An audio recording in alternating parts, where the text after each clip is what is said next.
Today's story is about a group of friends who travel to this supposedly haunted, abandoned town up in the mountains in Spain, and when they get there, the town totally lives up to the hype. But before we get into that story, if you're a fan of the strange, dark, and mysterious delivered in story format, then you've come to the right place because that's all we do, and we upload once a week. So, if that's of interest to you, please offer to make the like button a grilled cheese sandwich, but make sure you blast it on super high heat so you just burn the outside of the bread, but don't melt the cheese. Also, please subscribe to our channel and turn on all notifications so you don't miss any of our weekly uploads. Okay, let's get into today's story.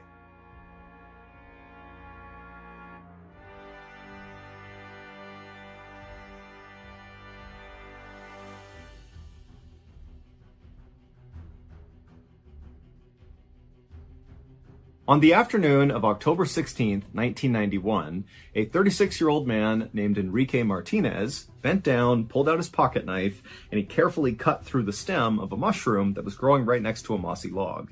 And then after freeing this mushroom, he put it inside of his wicker basket with the other mushrooms he had collected in the area. And then Enrique stood up and just took a minute to take in the unbelievable view of this lush green valley right below him. Enrique was out mushroom hunting along with his wife Anna and their two friends Jorge and Sofia, who were dating. And where they were mushroom hunting was near this old abandoned town called La Musara, which is located up in the mountains of northeastern Spain.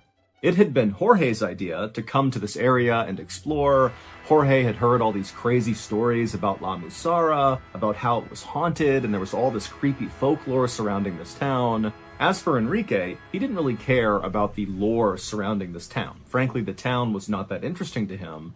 What was interesting was the opportunity to come out here and collect mushrooms. That was something he really liked to do. Enrique and his wife Anna lived in this very busy port city in Spain called Tarragona, and so their lives day to day were very hectic. Enrique, he worked at a bar as a bartender, and so every night he was surrounded by hundreds of people coming in and out, and so having a chance to come out here and be in nature at peace and collect these mushrooms just sounded too good to turn up. Enrique stopped staring at the valley right in front of him, and he turned around and continued to scan the mountainside for a particular type of mushroom that grew in this area. It was called the bloody milk cap, which was known to be great for grilling. It paired well with meat.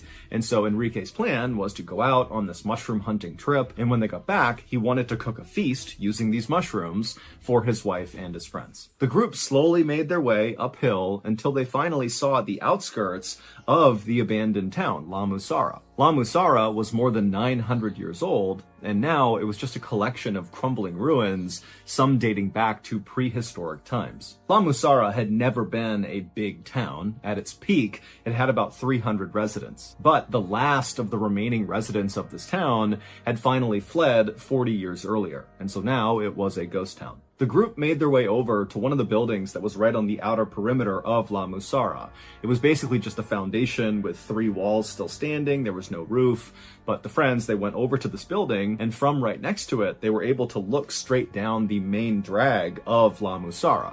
It was basically just a dirt road that went straight out, and all along the road were other kind of ruined foundations of where buildings used to be. And fairly far down this road, maybe 200 feet away from where all the friends were standing, was the center of La Musara, which was marked by this big church with a huge steeple, and the church was actually in decent shape. It had not totally crumbled onto itself like the rest of the buildings around it.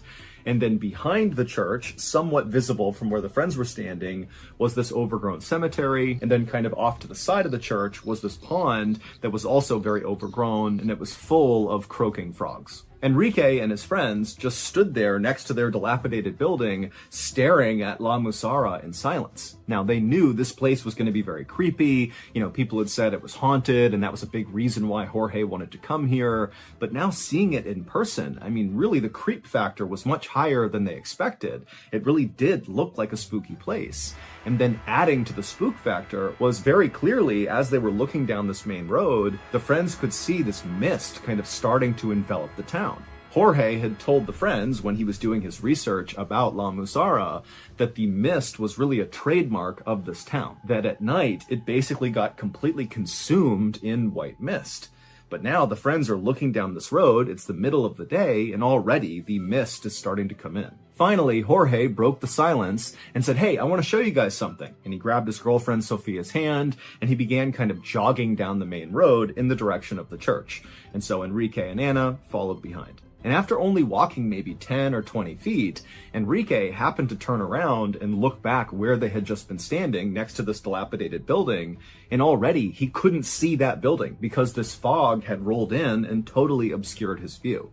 Enrique couldn't help but feel a little uneasy, again, because he thought the fog was supposed to come in at night, and it's broad daylight, and here we are, totally covered in fog, but he shook it off, thinking, what's the big deal? And so Enrique turned back around, and he and Anna hustled to catch up with Jorge and Sofia, who by this point had stopped a little farther down the road, off to the side, where there was this strange rectangular rock that was maybe 2 feet tall, just kind of jutting up out of the ground. And when Enrique and Anna made it to Jorge and Sofia, Jorge placed his hand on the top of this strange rock, and looking very satisfied with himself, he would tell his friends, "This is the Sis Stone, and people say it contains dark powers." The Sis Stone was actually one of the oldest things in all of La Musara. Back in the day, Muslim armies used to march through La Musara, which actually got its name from this. La Musara means the place to march. And so these armies, as they would pass through La Musara, making their way to the valley down below, they would always stop at the Sis Stone because they believed it had magical powers that could help them defeat their enemies in their upcoming battles. Now, the Muslim armies were long gone by this point, but the Sis Stone was still there, and people still said that it contained that kind of magical power, that there were dark forces at work inside of the stone, and so to touch it was very risky. In fact, some people said if you touched the Sis Stone, you could be sucked into this parallel world full of all these demonic entities. And so as Jorge told the group about all this history surrounding the Sis Stone and how no one should touch it, remember, he's got his hand squarely on the Sis Stone the whole time. And so when he finishes telling this story, he looks at the others and said, "Come on, somebody else touch it." Jorge's girlfriend, Sofia, said, "Absolutely not. I'm not about to tempt evil spirits here." But Enrique's wife, Anna, said, "You know what? I'll touch it." And so Jorge smiled, he pulled his hand off the Sis Stone, and Anna, she walked forward, she took a deep breath, and then she placed her hand on the stone. And for a second, the whole group just held their breath, like something was going to reach out and grab Anna and pull her into the stone, but nothing happened, and a minute later, Anna had pulled her hand off, and the whole group was laughing. But just a couple of seconds later, Enrique, who had been laughing along with the group, suddenly noticed that the frogs in the pond near the church, a little farther down the road from where they were suddenly so much louder. It was almost like when they touched the stone, it had maximized the volume of these frogs. And so Enrique, he turned his whole body and began staring down the road through the mist and fog at this pond, and he could kind of barely make it out. You know, he was trying to see if there was something obvious causing these frogs to kind of go crazy. But as he stared at this pond, which again he could barely see, right behind it was the church. But there was lots of fog kind of blocking the church, and for a second the fog kind of parted, and Enrique got a full shot of one of the windows of this abandoned church.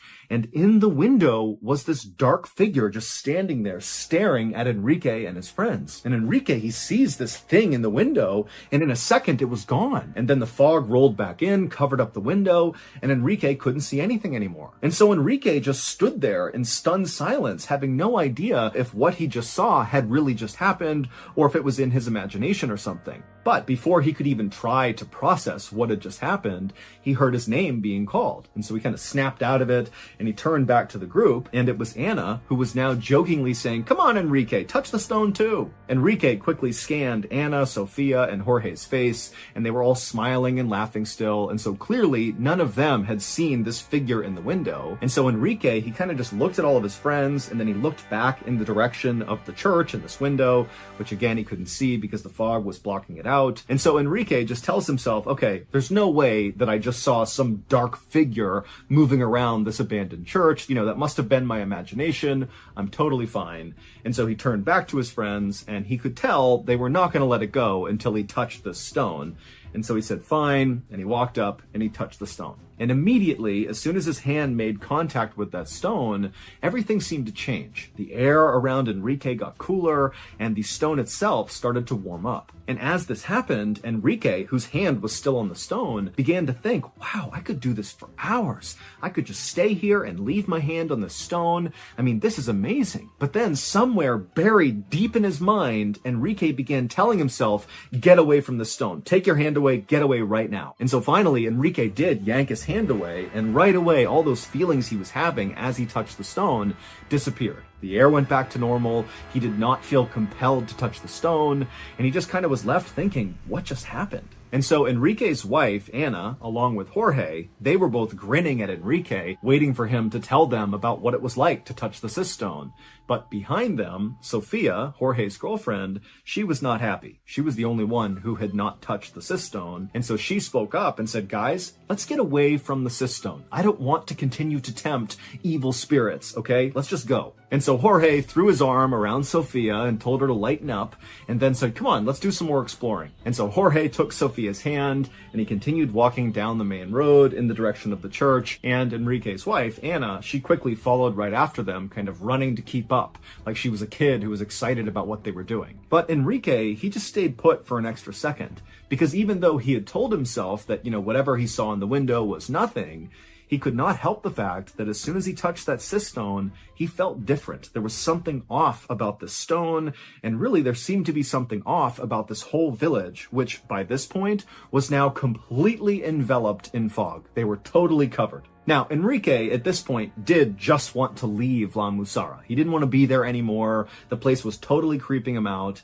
But he didn't want to be a party pooper, and so he turned and continued walking down the main road after his friends and his wife. And after he walked a little ways, the fog parted enough that he could see the pond full of these very loud croaking frogs, as well as the church and that window where he had seen or supposedly seen this dark figure, but the window was empty. And Enrique was relieved to see that his friends clearly had not stopped at the church. They had not tried to go in. They had gone behind the church into the cemetery.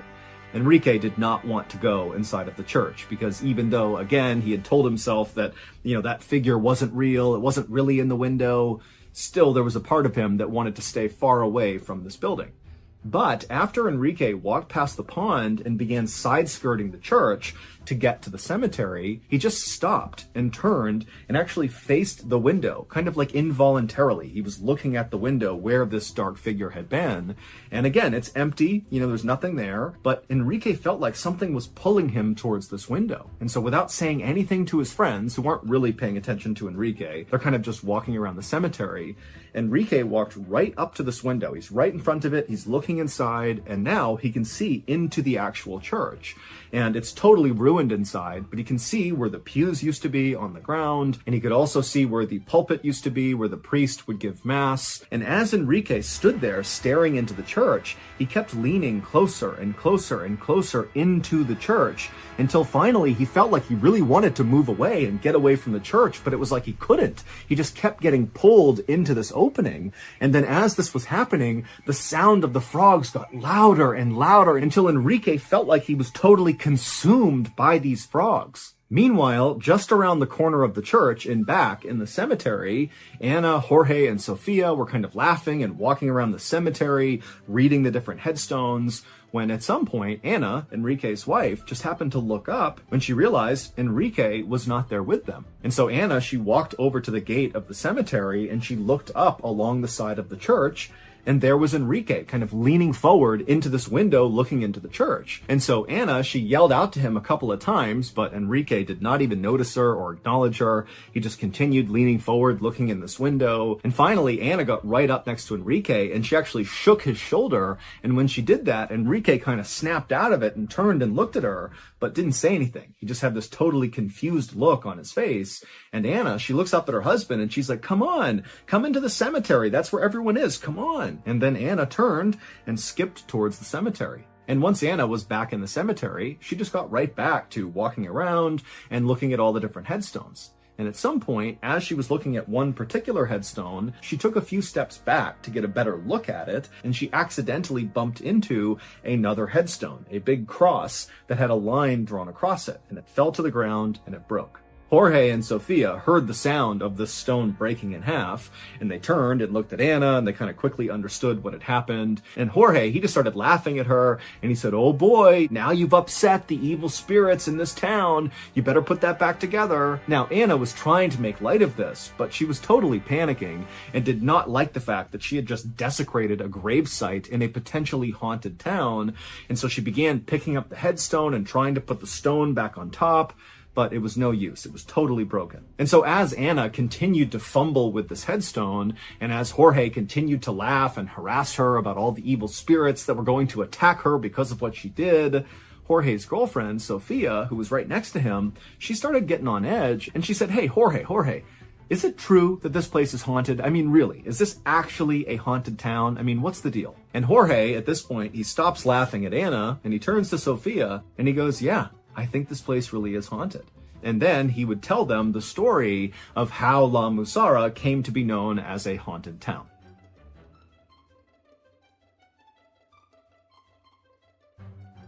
If you're enjoying today's story, well, I have exciting news for you. My long-awaited very first book is out right now.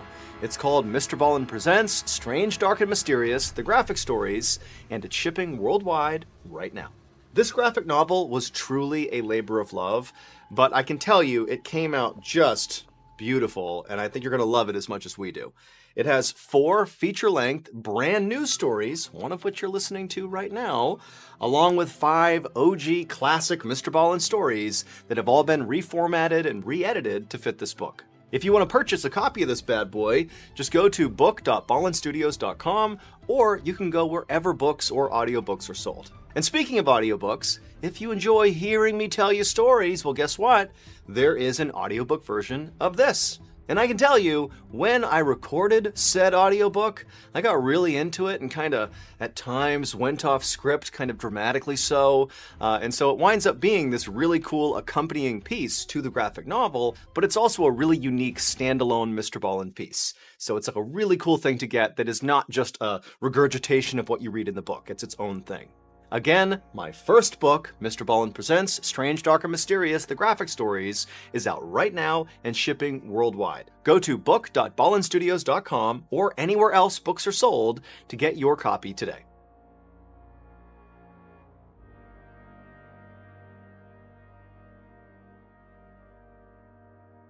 Back in October of 1873, there was a civil war happening in this part of Spain.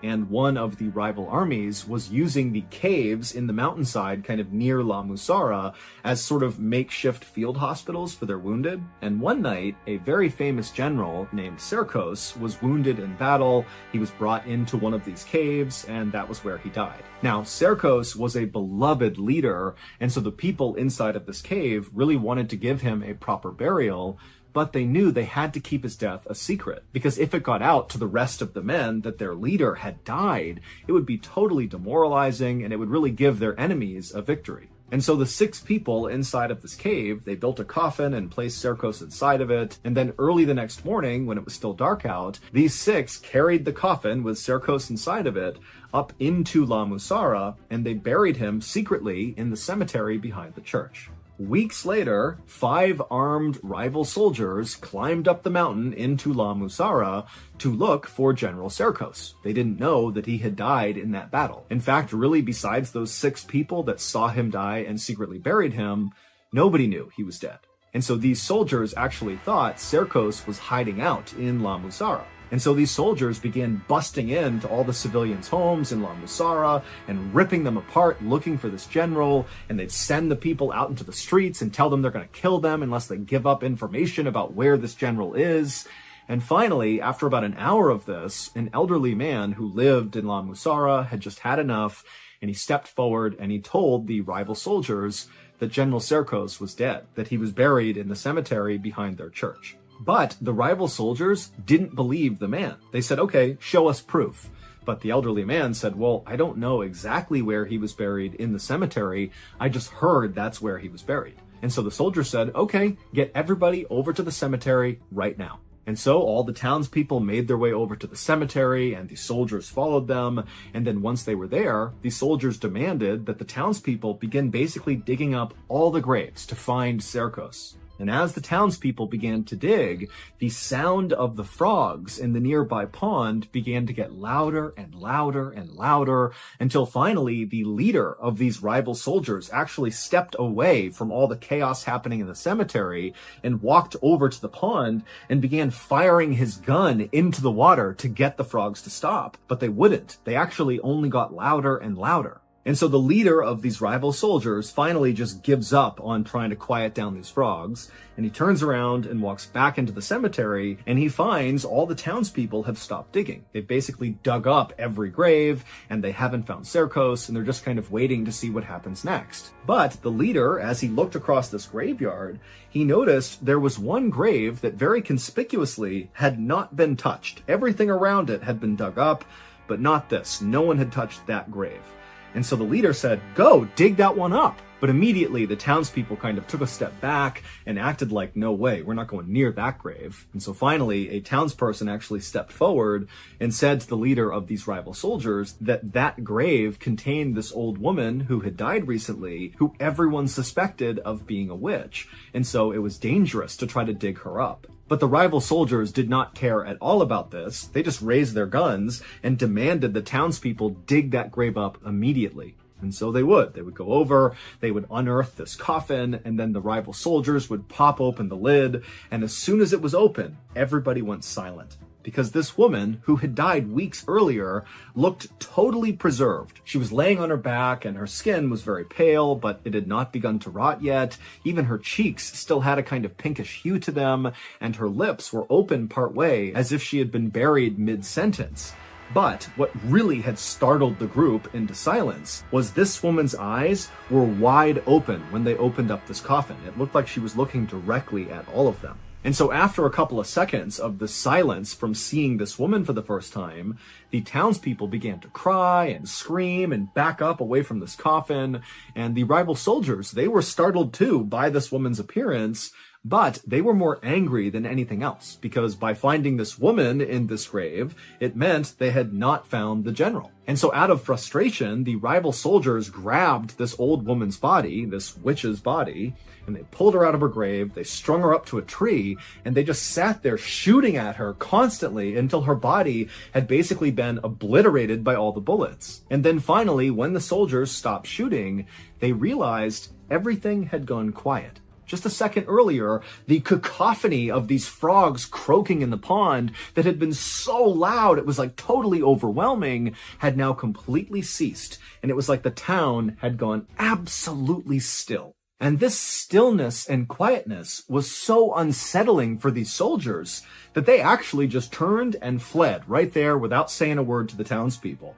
And then once the soldiers were all gone, the townspeople got to work reburying their dead. And at some point, one of the townspeople jumped into the grave where the witch had been, and when they landed in the dirt at the bottom, their foot actually sunk down an extra foot. They had landed on something hollow and crashed into it.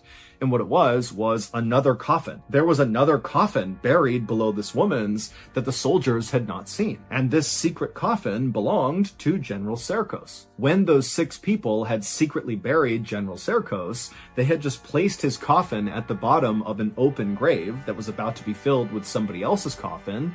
They put it in, they covered up his coffin with enough dirt that no one could see it, and then the next day, the townspeople lowered the witch in her coffin into that grave without realizing General Serkos was below it, and then they filled it in, and then they placed a headstone on her grave, but because they thought she was a witch, they decided not to write her name on the headstone. Instead, they just etched a horizontal line across her headstone. And so after this incident with the rival soldiers desecrating this woman's grave and her body, La Musara was never the same. People in the town began dying left and right, and their soil went bad, so they couldn't plant any crops, and then all these insects came through the town, and then all these plagues of illnesses and diseases came through. And so it wasn't long before La Musara had developed this reputation of being cursed. And by the 1950s, that curse apparently had driven the last few people out, officially making it a ghost town. After Jorge wrapped up the story, Anna was just horrified looking straight down at the ground, because it would turn out the gravestone that she had accidentally knocked over and broken, well, it had a horizontal line etched across the middle of it. It was the witch's headstone. That was the one she had broken. And so suddenly feeling totally spooked, Anna was about to yell to Jorge and Sofia that she wants to leave now when she happened to glance over at the base of one of the cemetery walls and she saw the perfect bloody milk cap mushroom, the exact type she knew her husband was looking for. And so Anna walked over, she picked this mushroom, and she turned around to show it to Enrique, but Enrique was not in the cemetery. And so right away, Anna thought, wait, did my husband ever actually follow me back down into the cemetery after I saw him by the church? She couldn't remember. She thought he followed her, but she wasn't sure. And so Anna yelled out for Enrique, but he never called back. And so she turned and looked over at Sofia and Jorge, who she could barely see through the fog. And she asked them, hey, have you seen my husband? Is he in here? Did you see where he went? And they both said, no, we have no idea. And so Anna, who at this point was now really starting to panic because this whole situation in La Musara was getting pretty spooky for her. And so she just dropped the mushroom and took off running out of the cemetery. Now, Sofia and Jorge did not really know what was going on. They didn't understand the urgency that Anna was feeling to find Enrique. And so they saw her take off to go find Enrique, and they just kind of casually walked on after her. And when they turned the corner and they exited the cemetery and began walking basically alongside the church, now again, the visibility is terrible from all this fog, as they moved along, they couldn't see Anna or Enrique, but they could hear Anna calling out for Enrique over and over again. And as they moved, Sofia and Jorge, they would see these shadows moving around in the fog. And they would think it was Enrique or Anna, but as they got up to where these shadows were, there'd be nothing there. And so Sofia, she began grabbing tighter and tighter onto Jorge's arm, and Jorge, who had been kind of joking about how this place was evil, was also now starting to feel a little bit spooked about what was going on.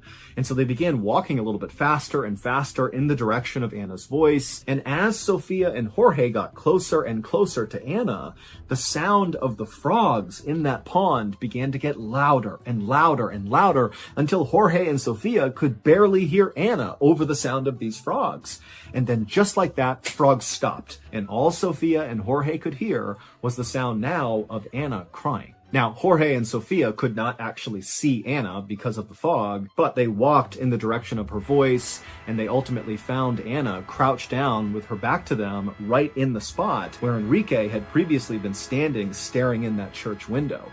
And so Sofia and Jorge, they walked up to Anna and they reached down and they put their hands on her shoulder. And when Anna turned around, she was clutching Enrique's wicker basket containing all of his mushrooms. And with tears coming down Anna's eyes, she would say to her friends, "He's gone." Anna, Jorge, and Sofia would spend the next hour searching in vain for Enrique in La Musara. Remember, there's no visibility from the fog, and now it's getting dark, and so it's really hard to conduct a search for someone. And so after this hour was up, even though they had no idea where Enrique was or what happened to him, the friends decided that their best and really only move was to leave and go tell authorities. And when they did that, a massive search was launched all around La Musara for the next week. But despite this huge effort, nobody ever found any trace of Enrique. He just vanished, leaving behind that wicker basket that Anna had found. And so after this week of searching, the authorities finally called it off and told Anna that, most likely her husband must have wandered off and died somewhere, and at some point, hikers will likely discover his body.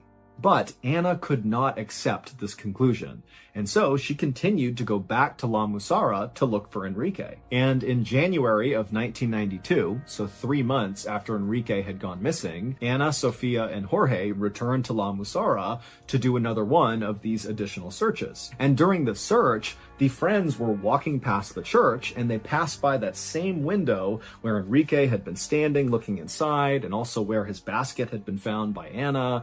And the three friends, as they passed by, they happened to see into the church, and down on the main floor where the pews used to be and where the pulpit used to be, there were these 6 dark figures wearing robes standing in a circle, not appearing to be doing anything but just standing there. And immediately, Anna actually was really annoyed because she figured this must be a group of ghost hunters that were out here looking for something paranormal, because after Enrique went missing, his story made the news largely because he went missing in a town that's long been regarded as being haunted. And so because of his case, you had all these people coming to La Musara to go find ghosts or find whatever happened to Enrique. And so Anna, who was deeply offended by all these people who were coming out to La Musara to look for ghosts, because for Anna, this is not a game. Her husband really went missing here. So she goes right up to the window to tell these 6 people in robes off, get the hell out of here and have some respect. But when she went to the window and was about to yell in, one of the robed figures suddenly turned and looked up at Anna. And immediately Anna backed up because this clearly was not some ghost hunter, because the hooded figure had no face. It was just a dark hole looking back up at Anna. But even though there were no eyes, Anna could tell this thing, this entity, was staring right at her. But before Anna, Sophia, or Jorge could react to what they were seeing inside of this church, from behind them, they suddenly heard this unbelievably loud galloping sound, like all these horses were charging towards them. And at the same time, the sound of the frogs in the nearby pond began to get louder and louder and louder. And so Anna, Sophia, and Jorge turned around to see what was going on, kind of expecting to see, a cavalry approaching or something. But there was nothing. All they saw was the fog on the road. And so the 3 friends turned back around to look back into the church, and now these 6 hooded figures were gone. And so suddenly thinking that these figures had left the church and they were coming to get them, the 3 friends did not wait any longer. They turned and just sprinted out of La Musara. Enrique was never found. His wife, his friends, the authorities, they still have no idea what happened to him. There have also been several other people who have gone missing in La Musara, and they too have never been found.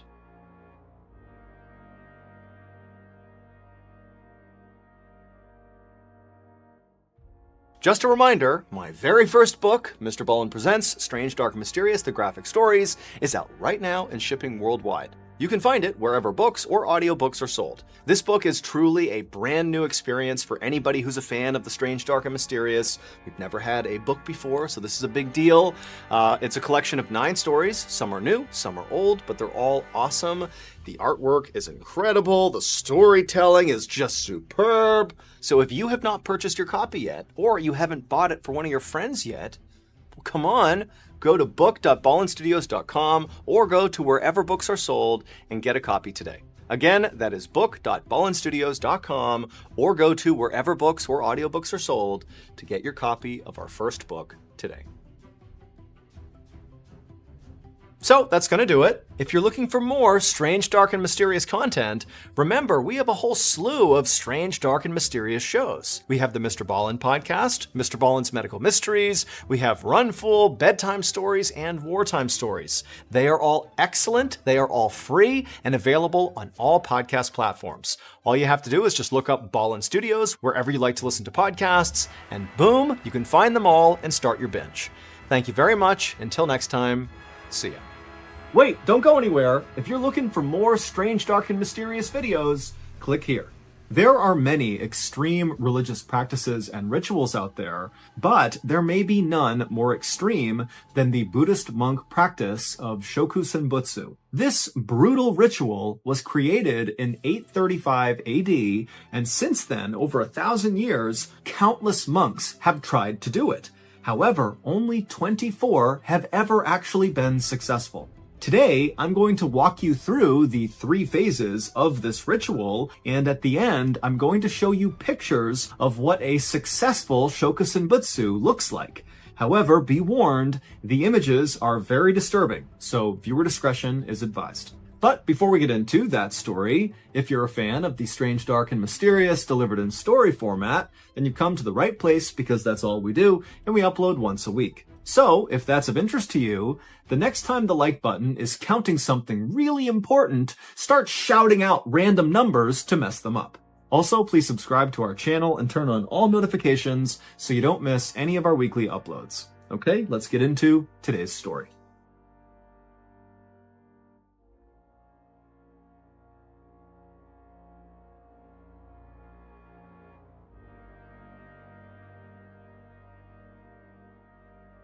Buddhists believe that human life is a constant cycle of birth, suffering, and then death. and then you're reborn, you suffer again, you die again, over and over and over again, forever, unless you're able to achieve enlightenment, or nirvana as it's called.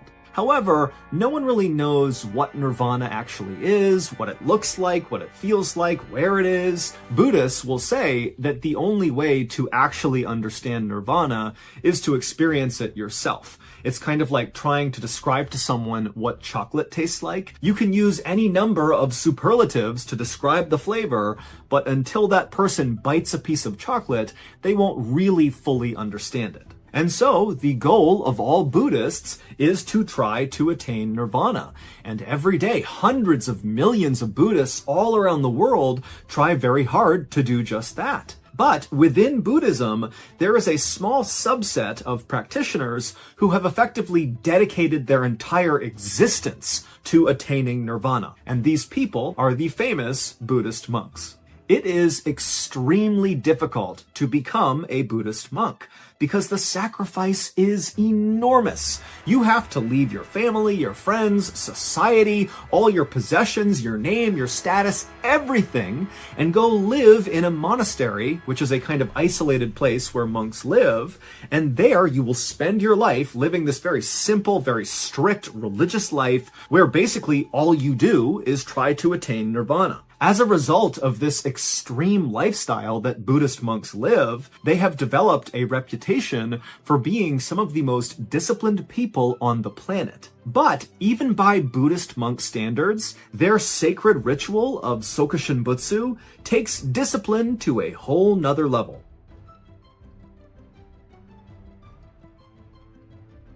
Last week, our company decided that we needed to hire a graphic designer, and so I got tasked with finding candidates. Now, I got no idea how to do that, and so naturally, I went on Google and I looked up, where can I find good graphic designer candidates? But I accidentally wrote malnourished, angry saltwater crocodiles instead of good graphic designer candidates. An easy mistake to make. But because I didn't catch it, before long, me and old Seagull Lung were stuck up in northern Australia up to our lacrimal puncta in Crocodilus porosus. Now, of course, me and Lung did our best to try to calm these beasts down and try to teach them graphic design to make the most of this work trip. But these salties were just not that interested in graphic design, and they lacked basic finger dexterity. And so, it was as we were sitting up in this tree, hiding from this bask of angry salties down below, that old Lung jumped up and threw a javelin directly into my heart and said, "Apa miertnem hesnalod ZipRecruiter," which of course in Hungarian means, "Dad, why didn't you just use ZipRecruiter?" And boy was old Lungy right. ZipRecruiter uses its powerful technology to both find and match the right candidates to your job. ZipRecruiter also has a user-friendly dashboard with a full suite of tools that will allow you to filter, review, and rate your applicants all in one place. And now, with the invite to apply feature, it lets you immediately access a list of candidates with qualifications that match your job description. See a candidate who'd be perfect for your job? ZipRecruiter makes it easy to send a personal invite to them and other top choices. See how much easier hiring is with ZipRecruiter, which is the #1 rated hiring site according to G2 satisfaction ratings as of January 1st, 2022. 4 out of 5 employers who post on ZipRecruiter get a quality candidate within the first day. And now you can try ZipRecruiter for free by going to ZipRecruiter.com/MrBallen. Again, that's ZipRecruiter.com/MrBallen. ZipRecruiter, the smartest way to hire. Okay, back to the story.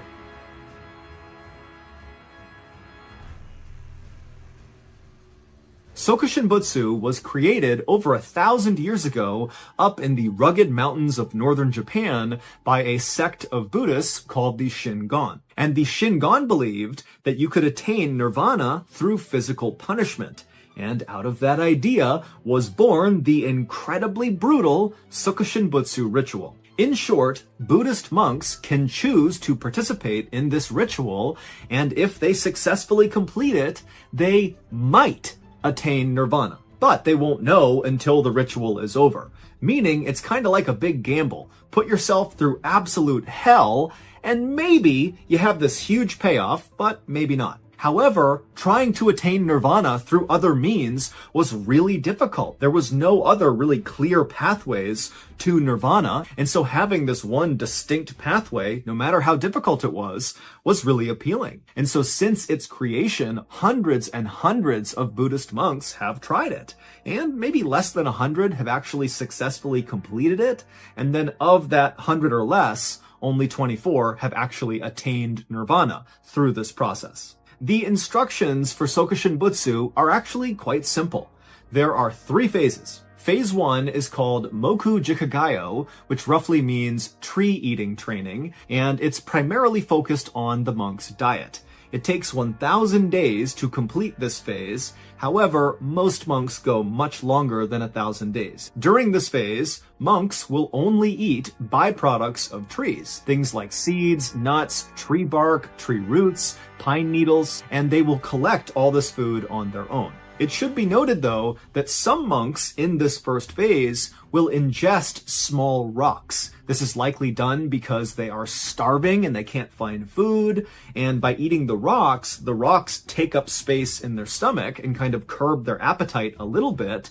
But because they don't actually digest the rocks, they're not technically breaking the phase 1 diet restrictions, and so they can continue on with this ritual. Additionally, during this first phase, the monks adhere to a very involved and strenuous physical exercise routine, and then whenever they're not foraging for food or exercising, they are meditating. At the end of the 1,000th day of phase 1, if the monk has survived, because sometimes phase 1 monks do die mostly from starvation, it is up to them if they are ready to move on to phase 2. This decision ultimately comes down to whether or not, 1, the monk actually adhered to the strict rules of phase 1, something really only that monk would know, and then 2, whether or not the monk actually believes they are spiritually ready to move on to phase 2. Phase 2 is much shorter than phase 1, but it is significantly more challenging.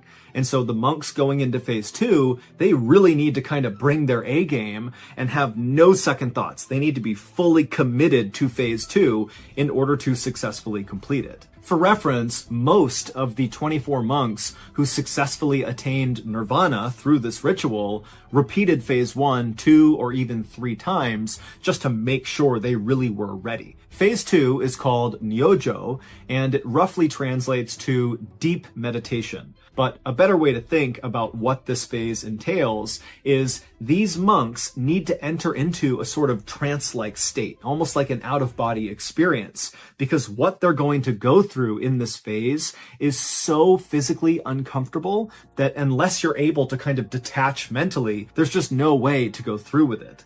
And so during the second phase, the monks will sit down and meditate basically constantly for 100 straight days. And during that time, they don't eat any more tree byproducts or rocks. Instead, they have a liquid diet. They drink a little bit of salt water, and they drink a lot of a very particular kind of tea. The tea is made from Toxicodendron verniculum tree bark, which contains the same toxin in poison ivy. Meaning, for phase 2, you basically just sit alone by yourself for 100 days while simultaneously drinking a poisonous tea that causes a massive allergic reaction inside of your throat and stomach that causes an intense itching sensation inside of you that you cannot physically itch. Also, this poisonous tea gives you explosive diarrhea and it makes you vomit a lot. If you somehow manage to survive all 100 days of phase 2, and unfortunately many monks don't, you automatically move on to phase 3. Unlike phase 1, phase 2 never gets repeated, most likely because it almost certainly would be fatal to do so. Phase 3 is either the easiest or the hardest part of the Sokushin Bitsu ritual, depending on how you look at it. It doesn't have a name like the other 2 phases, perhaps because so few people make it to this part of the ritual, But regardless, phase 3 definitely has a strict set of rules like the other two phases. The phase 3 monk has a small pine box that has no windows built just for them. It needs to be big enough that they can sit inside of it in the lotus pose, which is how they typically sit when they're meditating. And then once it's all built, the monk climbs into this box. They put a lid over the top of it, but they put a bamboo shoot, like a bamboo pole, through the cover of this box, so there is a breathing tube for this monk inside of this box. And then they lower the monk inside of the small pine box 10 feet into this hole in the ground, and then once they ensure the bamboo pole is going to be above ground so they can breathe, they fill the hole in with charcoal. Before we cover what happens next in phase 3, you need some context about what this ritual is actually doing to the monks performing it. Phase 1, tree eating training, serves two purposes. The first is it's kind of like a big gut check. It really shows who wants to do this ritual and who doesn't. It's kind of like if you can't complete phase 1, you certainly can't complete phase 2 or phase 3. So it's like a filter. It weeds out the weak monks. The second purpose of phase 1 is to literally shrink the monk. The tree-eating diet, combined with the constant physical exercise, removes all of their body fat and a lot of their muscle, and so they're incredibly lean by the end of phase 1. And this will be significant when we talk about the end of phase 3. Phase 2, deep meditation phase, serves two purposes as well. The first purpose is that it puts the monk into that trance-like state, and then the second purpose it serves is the toxin inside of this poisonous tea kills off all of the naturally occurring bacteria and parasites inside of the monk. Again, that will become significant when we get to the end of phase 3.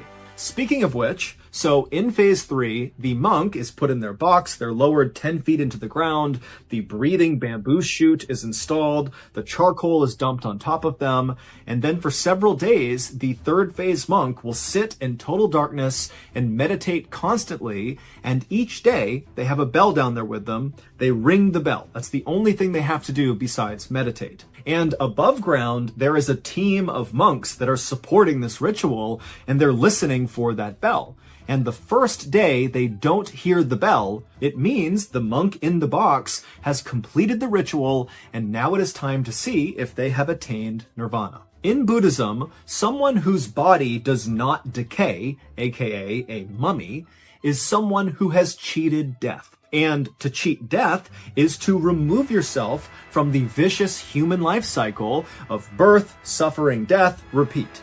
Meaning, becoming a mummy is a way to attain nirvana. And Sokushin Butsu is a self-mummification ritual. Phase 1 shrinks the monk's body, it removes their fat and muscle, it also removes a lot of moisture inside of their body, and their diet also withholds nutrients to all of the bacteria and parasites that naturally occur inside of their bodies. And so those bacteria and parasites that normally would play a big role in helping decompose your body after death begin to die off. And so the cumulative effect of phase 1 on these monks is that if they were to die at the end of phase 1, their decomposition would be drastically slowed. It wouldn't be mummy status, but it would be close. The phase 2 poisonous tea, that toxin that they're drinking, that kills off the remainder of the bacteria and parasites that did not die during phase 1. Also, all the vomiting and diarrhea completely dehydrates them, which aids in slowing down decomposition after death. Finally, phase 3 is the death phase. The monk goes into their tomb, they're buried underground,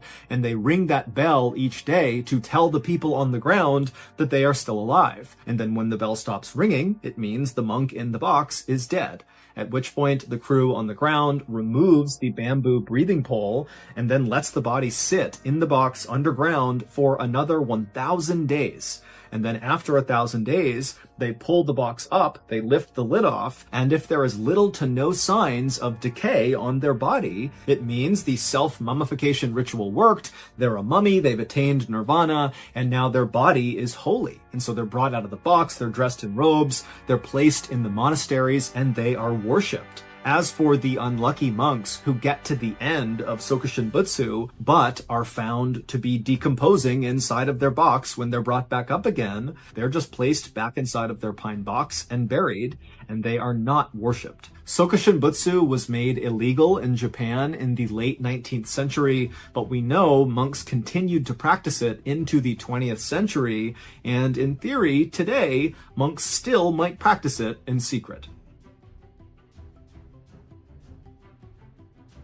So that's going to do it. If you got something out of today's episode and you haven't done this already, the next time the like button is counting something really important, start shouting out random numbers to mess them up. Also, please subscribe to our channel and turn on all notifications so you don't miss any of our weekly uploads. We have a podcast called the MrBallen Podcast that puts out brand new podcast exclusive stories on Monday mornings, and on Thursday mornings, we upload remastered versions of our best YouTube videos. Again, the podcast is just called the MrBallen Podcast, and it's available exclusively on Amazon Music. Consider donating to our charity. It's called the MrBallen Foundation, and it provides support to victims of violent crime as well as their families. Monthly donors to the MrBallen Foundation Honor Them Society will receive free gifts and exclusive invites to special live events. Go to mrballen.foundation and click on Get Involved to join the Honor Them Society today. We have 2 additional YouTube channels, MrBallen Shorts and MrBallen en Español. We put out near daily content on TikTok, Facebook, and Snapchat. All of those pages are just called MrBallen. If you want to get in touch with me, please follow me on any major social media platform and then send me a direct message. My username is just @MrBallen, and I really do read the majority of my DMs. To check out our merch, to join our Discord server, to see what events are coming up or what announcements are coming out of our studio, go to our brand new website, ballenstudios.com. So whether I see you on Instagram, Twitter, TikTok, Reddit, YouTube, Facebook, other YouTube channels, the podcast, wherever, just know that I really appreciate your support. And until next time, that's going to do it. See ya. Today, we have a special bonus video for you guys. It is a collection of 5 horrifying stories that'll make you never want to step foot in a forest again. Now, these 5 stories have all been completely re-edited, so even if you've heard or seen them before, it's going to feel like a brand new viewing experience. And just so you know, we've already done a part 1 of this type of collection of stories, the forest/camping vibes, and people loved it, so this is part 2. If you want part 1, it'll be posted at the end of this video, and it's also in the description below. But before we get into today's 5 stories, if you're a fan of the strange, dark, and mysterious delivered in story format, then you've come to the right place because that's all we do, and we upload once a week. So if that's of interest to you, please change the like button's ringtone to fart sounds and then call them repeatedly when they're in church. Also, please subscribe to our channel and turn on all notifications so you don't miss any of our weekly uploads. Okay, let's get into today's stories.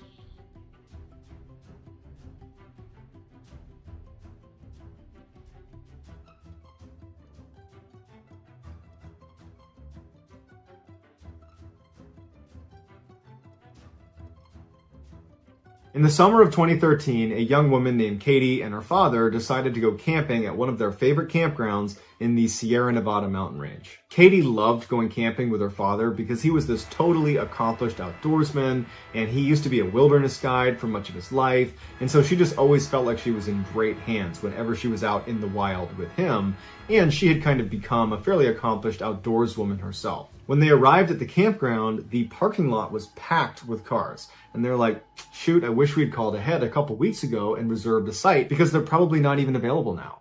But they went to the front desk and they were like, you're in luck, we have one available, but it's the one that's way over there. It was this one campsite that was kind of isolated from the rest of the campground. It was far away from the bathhouse, it was far away from where you go swimming, and it was far away from the parking lot. It was just like really inconvenient. And whenever they came camping here, it was like the one site they didn't want to use.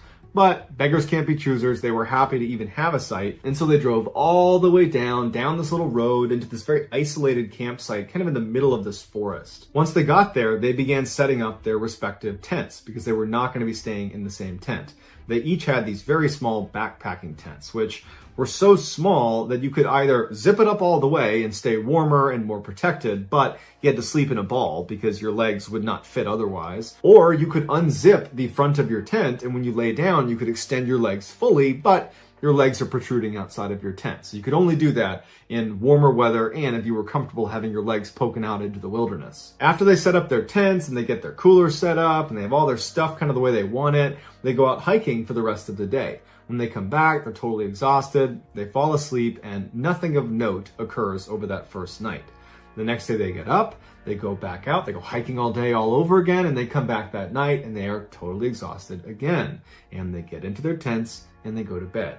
And this night, something of note would happen. At about 3 a.m., Katie wakes up and she hears footsteps walking towards the campsite from a little ways off. They're in the woods somewhere. And she's thinking, okay, it's got to be my father because he's diabetic and every night he gets up to go to the bathroom maybe 3-4 times. And he probably was just walking to the bathhouse and now he's walking back. But she realizes the bathhouse is over here, not over here. So what is he doing walking towards the campsite from this side? The footsteps come out of the tree line, they come into the clearing that is their campsite, and they stop about 2-3 meters outside of Katie's tent. Now, there were no windows on Katie's backpack tent. There was just little vents at the front and the back that kind of pointed down, and so she couldn't see out anyways, and there was no illumination out, so you can't even pick up a silhouette. It's just total darkness out there. She can't see who's out there. She can only hear them. But she's thinking, okay, maybe my dad got lost coming back from the bathhouse because he didn't have a flashlight and he walked too far. That's possible. Or, he could have decided to relieve himself just in the tree line, even though he's not known to do that. He's a guy that goes to the bathhouse. And so she's running through these scenarios that are convincing her that, oh, that's just my dad. But what she really wants to hear is that person walk away from her tent and get into her father's tent, because that will confirm in her mind that that was her father. And so she's sitting here waiting for that confirmation, and she hears the footsteps again, but instead of walking around her tent to her father's tent, this person walks right up against her tent very quickly. And they clearly begin leaning over her little tiny tent because she can hear them breathing right above her. And this is when she realizes, that's not my dad. And as she's having this terrible revelation that some stranger is outside her tent right now, she has an even worse revelation. It was a warm night that night, so she was sleeping with her tent unzipped and her legs poking out the end. She musters the courage to begin slowly retracting her legs back inside of her tent. But before she's able to do that, this person stands up, turns, and starts walking towards the base of her tent where her legs are. She's completely frozen and terrified about what's about to happen. But this person doesn't stop at her feet. They keep moving and in fact start circling her tent. But because they were making a lot of noise and walking around her, it allowed her to pull her legs back into her tent without, this person hearing her. And so she had the illusion of safety being inside of her tent, but her tent is still unzipped.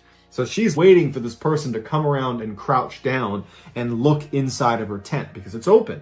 And so she's just looking down there hoping that doesn't happen. But unfortunately, right at this moment, the person walked to the base of her tent and came to a stop right outside where the opening to the tent is. And so she's sitting there thinking, please don't come in here, please don't come in here, please don't come in here. And even though her feet are pulled up into her tent, she suddenly feels something pinch her foot, and she knows it's a hand. Something has grabbed my foot.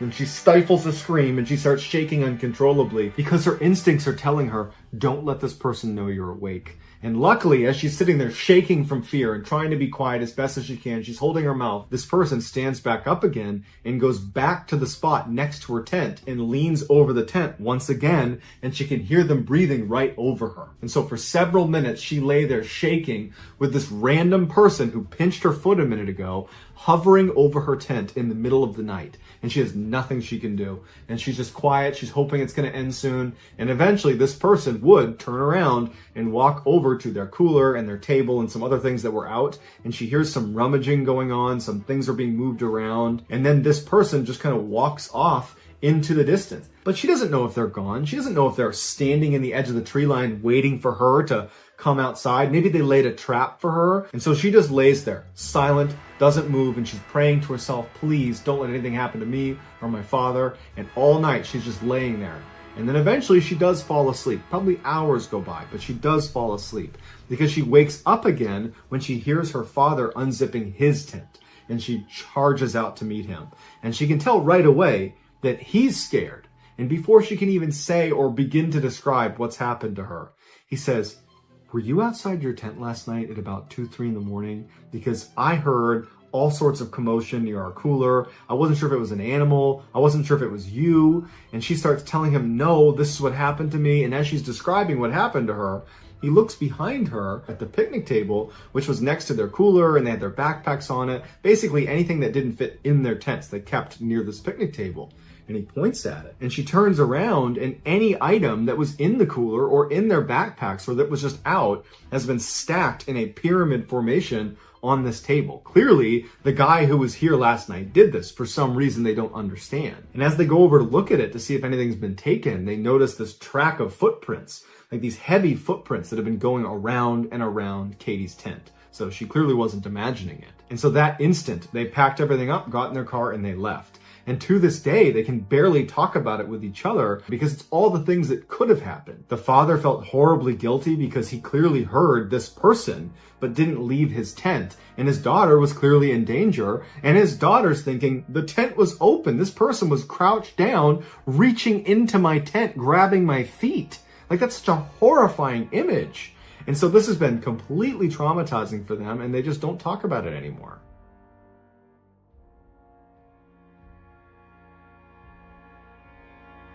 We have a brand new show, a history podcast. But wait, it's not like a boring history show. This is not like, when you were in school and you had to sit through lectures about something that happened hundreds, thousands of years ago. It's not that.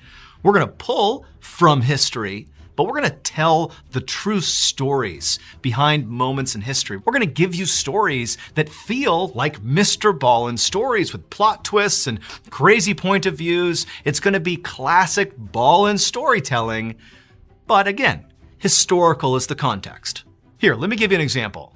So if you look back and try to identify the first time true crime sort of became a thing, that the public was suddenly interested in a case that really had nothing to do with them just because it was entertaining, that case would be about this murderer who escaped. And that's kind of all that's available if you look it up. Oh, yep, escaped murderer, that's when true crime became a thing.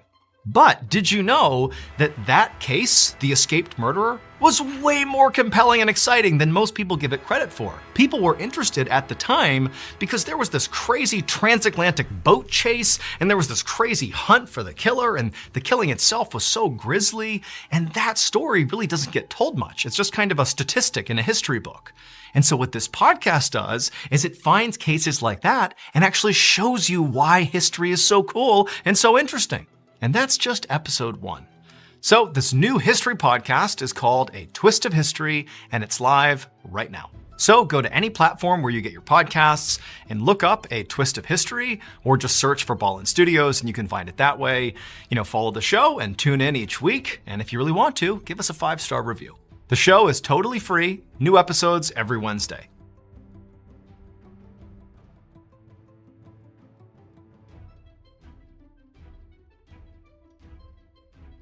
In 2015, an experienced outdoorsman named Bob, along with his wife, his young daughter, and their 2 German shepherds, decided to go camping in a remote part of northern Oregon. When they arrived at the site, Bob began setting up the big family tent for everyone to sleep in, and his daughter said, "Hey, do you mind if I sleep in the spare 2-man tent that we always bring with us?" Bob and his wife deliberated for a minute, but said, "You know what, that's fine, but you gotta bring Guts." That's one of the German shepherds.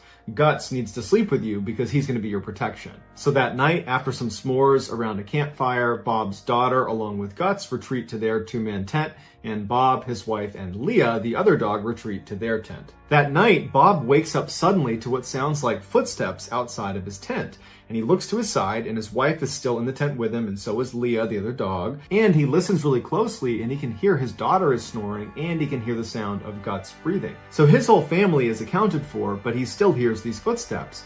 And they don't sound like light little scampering sounds like you might expect from a squirrel or some small critter. They sound heavy, like a big creature is roaming around their campsite. But Bob's dogs are really keyed in to protecting their family, and since Guts and Leah are not up going crazy about whatever's out there, he figures, you know what, it's gotta be an elk or something, and it's not gonna do anything to us, so Bob ultimately just goes back to sleep. The next morning, Bob gets up, and everybody's just fine. There's no sign of any intruders in their campsite, and so that only confirms to him that, yep, it was just some harmless animal kind of walking around the wilderness, because we're in a pretty remote area. That morning, they decide to go for a walk down the road that was right next to their campsite.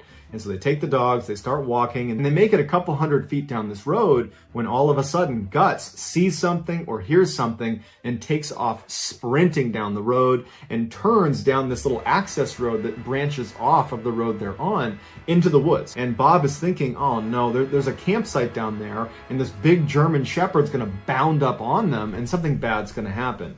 And so Bob, his heart's racing, he starts taking off after Guts. He goes down the access road and he finds Guts stopped right outside of a campsite. But there doesn't appear to be anybody in the campsite. But there's a tent, there's a cooler, there's a table, there's all the things you would expect at a campsite, just no people. So Bob runs up and he grabs Guts and he yells out reflexively, hey, I'm really sorry, he's totally harmless, I don't know what he saw, hey, we're leaving. But then before he leaves, he realizes on the tent, there's this big scratch through it, like it's been cut open.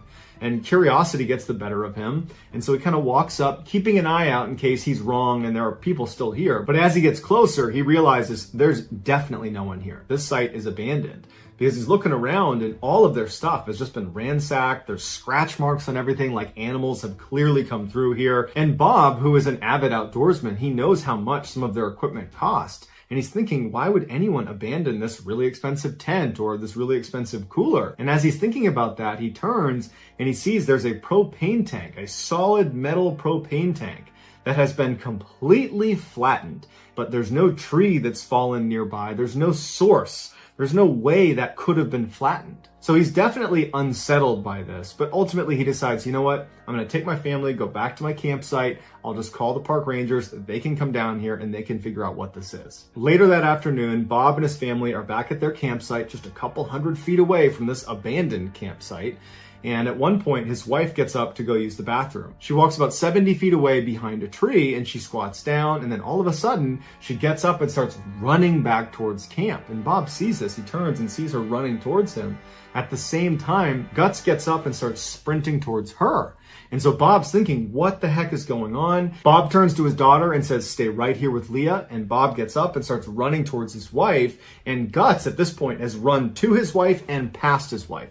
Guts has run way into the woods. And as Bob is running up to his wife, he's like, what's going on? Why are you running? What's going on? And she says, I don't know. I just had this horrible feeling someone was watching me. And when I turned, I already saw Guts running towards me and it scared me. And so that's why I'm here. And he's like, look, go with our daughter and with Leah. I'm going to see what's going on. And so his wife leaves and Bob draws his pistol and he starts walking out towards where Guts has now stopped. Hair raised, growling, it's yapping and barking at something in front of it. And Bob's looking and he can't see anything. And finally, after not being able to figure out what the heck is going on, he just takes Guts and goes back to his campsite. When Bob got back to his campsite, he wanted to leave. And his wife wanted to leave. His daughter didn't really know what was going on, but the attitude was, we want to leave. However, it was getting late and they had a bunch of stuff they would need to pack up. And it was going to be a real ordeal trying to do that, especially without any light. So they decide, okay, we'll stay one more day and we're going to leave first thing in the morning. In Bob's head, he's thinking, okay, I heard weird footsteps outside. You know, we have this abandoned campsite nearby that's been thrashed up in the flattened propane tank. And now my wife is running away from something and Guts is seeing strange things in the woods. Like there's a lot of weird stuff going on. And he decides he's going to set up a tripwire all the way around his campsite using a rope tied at about 8 inches off the ground, where along the rope would be little pieces of metal that would clang together. So if anything touched the rope, it would make the metallic clinking sound, then it would alert Bob that someone's here. And so Bob goes over to the edge of the site where there's an obvious starting point for this tripwire, and he bends down to tie the rope, and he realizes, oh my God, someone's already done this. There is another tripwire that's already been built around the outside of our campsite. It's just been cut, it's been broken. Like it doesn't work, but it's here. Someone else who was at this campsite felt concerned enough about whatever was in the woods that they already had this idea. Bob didn't even tie his perimeter. He just drew his gun, told his family, get in the truck, and he stayed up all night protecting his family in the truck. As soon as the sun came up, they packed up and they got the heck out of there. Bob is convinced that there is something out there in the woods in northern Oregon that was walking around their campsite at night, that's scaring their dogs, that's stalking them basically and watching them from a distance. And probably whatever is out in the woods is the same thing that caused the previous group to set up their own tripwire.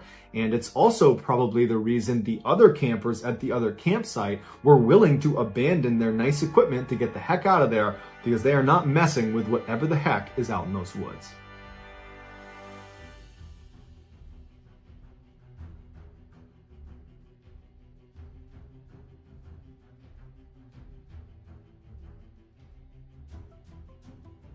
By the summer of 2007, Chris had been working as a park ranger in southeastern Pennsylvania for a number of years, and by and large, he enjoyed his occupation. Some of the time, he got to do what he loved, which was hiking in the forest. And some of the time, it required doing something he hated, which was office work that usually required staying late at night. On one of those late nights, in August of 2007, Chris's boss, Mike, said that he needed to leave the office and go down the access road to this tool shed they had. He needed to get some equipment and bring it back up to the office for some reason, and he said he'd be back in about 15 minutes. As soon as Mike left, Chris decided, you know what, I'm going to take a break from my work and I'm going to step outside for a minute. Right in front of the office building was a little staff parking lot, and then about 50 meters beyond that was the edge of this really dense forest where the access road that Mike had just gone down to get to the tool shed basically split right through the middle and went straight out past the office. When Chris stepped outside to take his break, he sat down on the front steps that overlooked that parking lot and the access road,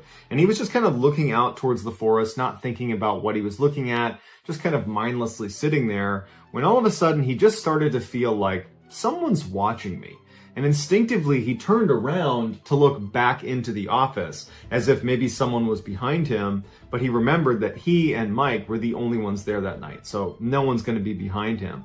And so he turned back around and he looked out at the parking lot and he didn't see any movement, and he looked down to the edge of the forest, which he could see because the moon was fairly bright that night, so the illumination was pretty good.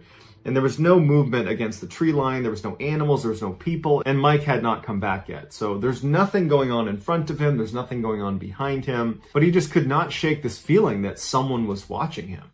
And so Chris, he's not easily spooked. He's used to being out in the forest in the daytime and at night. He's used to being at this office. A lot of times he worked at the office on his own at night. So he's used to this environment. And so he thought, you know what, I'm going to go look around. And so he walks down the steps and he walks into the parking lot and he begins looking behind some of the cars. There's only a handful in the lot. There's nothing in the lot. And he keeps walking till he's about 10 meters away from the edge of the forest. And he looks into the forest and it's too dark to see anything.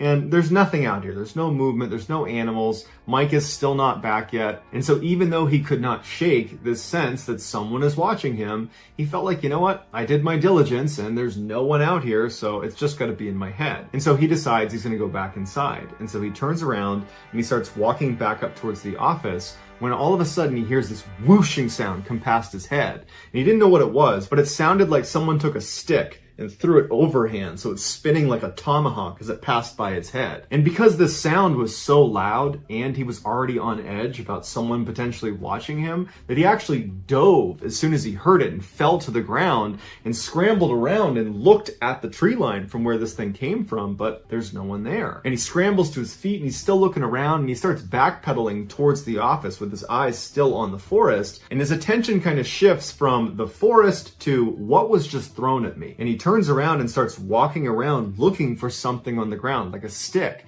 to see if something really was thrown at him, but he can't find anything. He didn't do an exhaustive search. He didn't look under every single car, but an initial scan turned up nothing. And then he turns back to the forest and he doesn't see anything out there. And even though, again, he feels totally stressed out, like something's out here and I can't see it, he's like, am I going crazy? Did that really happen? Because I can't find this big stick that apparently flew past my head. So is this all happening in my head? But regardless, he's totally freaked out and he sprints back inside the office and locks every door. 20 minutes later, Mike comes blazing up the access road. He stops in front of the office and runs up the stairs. Chris goes over, unlocks the door, and he lets him in. And Chris is about to tell him about this crazy stick throwing incident, but he can tell Mike is really upset about something. Probably more upset about whatever happened to him than Chris is about this stick throwing thing. And so Chris tables his story. He locks the doors behind Mike and he turns to him and he says, "What's going on? What's wrong with you?" At first, Mike doesn't say anything. He just paces back and forth inside the office. And then finally, Chris calms him down and he gets him to explain what happened. Mike tells him that he was down at the tool shed, which is about a half mile down the access road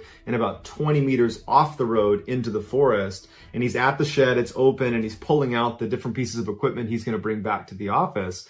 And he says all of a sudden, all the hairs on his body stand up. He's got goosebumps. And immediately he thinks, someone's watching me. And he turns around and there's no one there. He looks to his right and his left. He kind of pokes his head in the shed, like is someone hiding in the shed? There's no one in there. He walks to the back of the shed. There's no one behind the shed. And he's just totally stumped why he's feeling this way. He goes back to the front of the shed and he's going over in his mind what made him feel this way. And he can't put his finger on it, but he cannot shake this feeling of someone watching him. And it's making him totally anxious. So he gets all the things he needs from the shed as quick as he can. He locks it up, he turns, and he starts speed walking back out to his truck. When he gets about 5 meters away, he hears footsteps running right to left behind him, back where the shed is. And because he was already completely on edge about someone watching him in the woods somewhere, he doesn't even turn around to see what that is. He knows he needs to run to his car and get inside and put steel between him and whatever is out there. Once he's inside, he locks the door, he turns on the ignition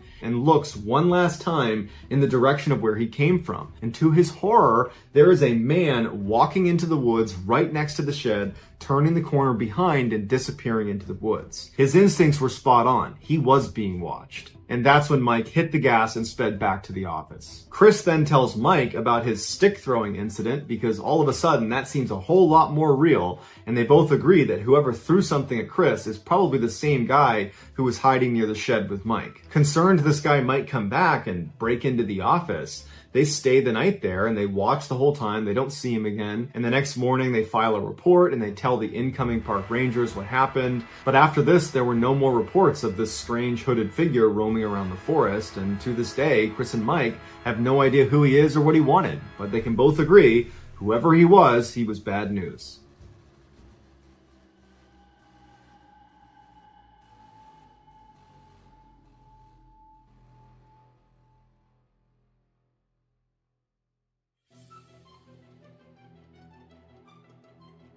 In 2006, a 14-year-old boy named Evan lived on a farm in North Carolina. This was not a typical farm with animals and crops. It was a pine tree harvestry. Pine needles are a big landscaping commodity, and Evan and his family made their living baling pine straw every year. As such, their main living house on the farm was situated right in the middle of 550 acres of perfectly lined up pine trees. They did not have any neighbors nearby, and there was only one road that led into the property, which from the main house, they could look out and basically see through the rows of trees all the way to the beginning of this road, which meant any visitors were really easy to spot. The main house was built on a very slight hill, which meant one side of the house was effectively built on stilts to compensate for the angle. And on that side of the house, on the first floor, was the living room. So anyone who was in the living room looking out the window, they'd basically need to look at a downward angle to see the ground. It would actually seem like you were on the second floor, but really you're on the first floor. The window in the living room was very unique. It stretched almost the entire length of the room, so almost 50 feet across. And at night, you could see animals darting between the different trees because you could see down the rows.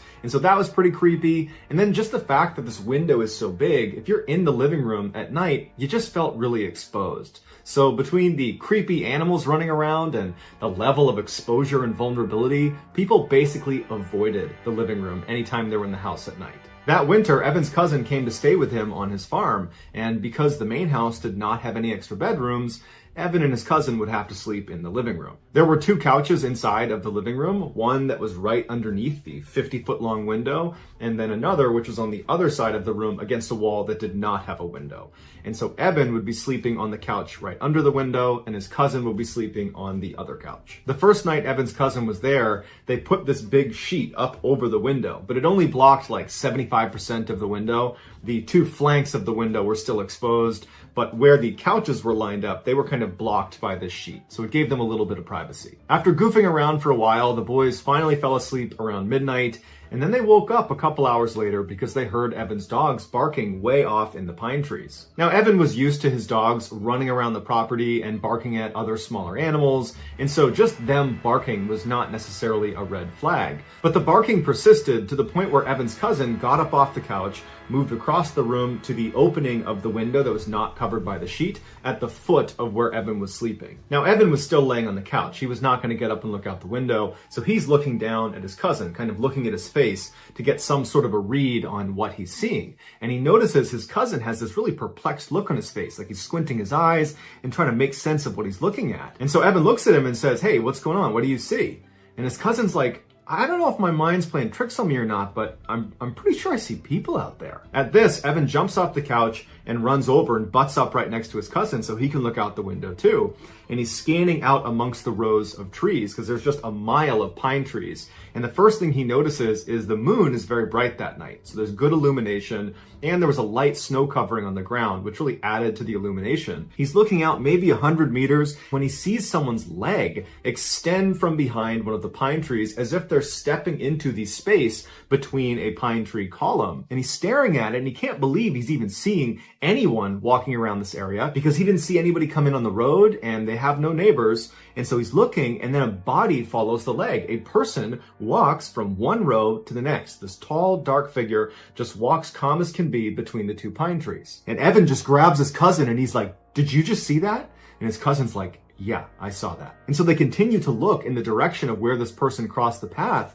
And after a couple of minutes, they see another leg now emerging, going the other way, back towards where that first person had come from. So the leg kind of extends into this gap, and then this tall figure walks across into the next row, except now, instead of going just directly across, it looks like they're moving at an angle closer to the main house property. The boys look at each other and they don't know what to do, so they just keep looking out the window in stunned silence. And as they're looking, they see this person emerge again, except now they're not 100 meters away, they're like 20 meters away. They don't know how they were able to move that quickly without being seen. And this time when the leg comes out from behind the pine tree, instead of walking across the gap, it stops right in the middle, and it turns and it looks directly at the boys in the window and then begins running toward them. The boys practically fall over trying to get away from the window. Evan's yelling for his father upstairs, and the boys instinctively just start running around the house, locking every door, shutting every window. And as they're going from door to door, the anxiety is growing and growing because they think, if I don't get there fast enough, this person who is running towards the property is going to come barging through that door.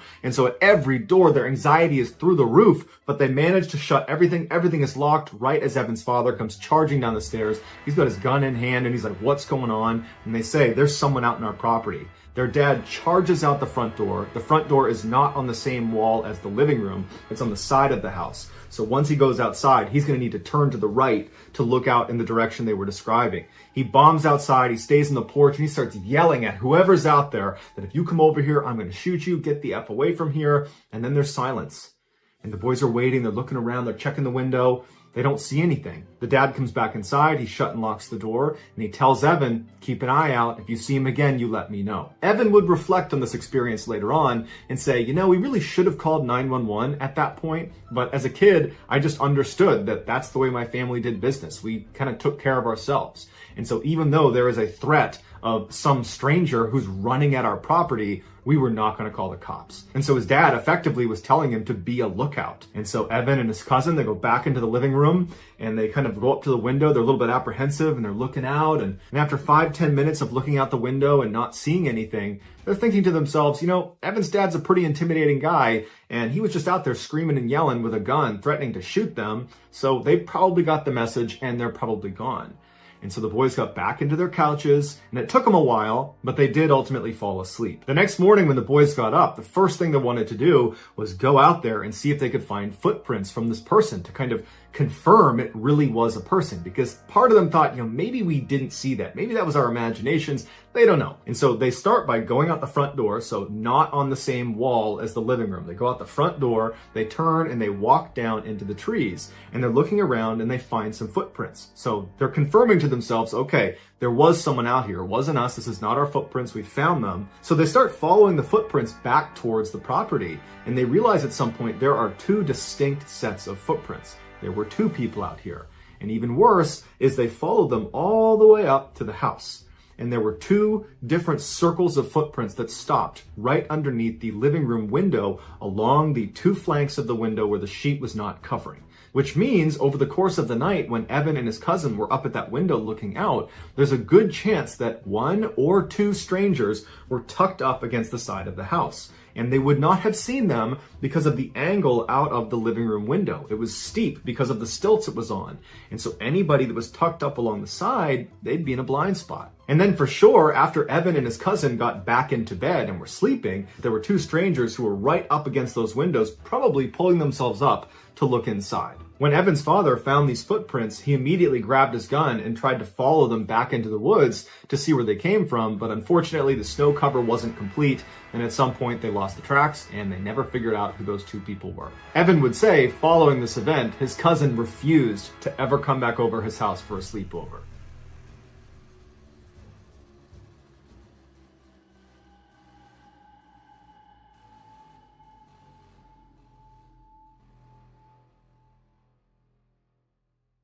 In June of 2019, an 18-year-old girl named Bella wrapped up her first year in college and headed home for the summer. Her family lived just outside of this small town in France that was tucked up in the mountains and surrounded by this huge forest. And so growing up, Bella spent a lot of her time out in this forest, either by herself or with her father or other members of her family. And so she knew the forest like the back of her hand. Her favorite place to go in this forest was the man-made lake that sat kind of at the center of this forest. It wasn't huge, but it was a beautiful view. It was very peaceful, and so she liked going out there. The way she would get to it is she would leave her house, she would hop in her car, she would drive a couple of miles down the road, and she would pull off into the shoulder of this road, and there was no signage that said this was the pull-off to get to the man-made lake. This was an area that she and her family had discovered, that there was this particular trail you could take. And so she would pull off at this shoulder, she would get out, and she would turn away from the road and just walk directly into the trees, which butted right up against the road.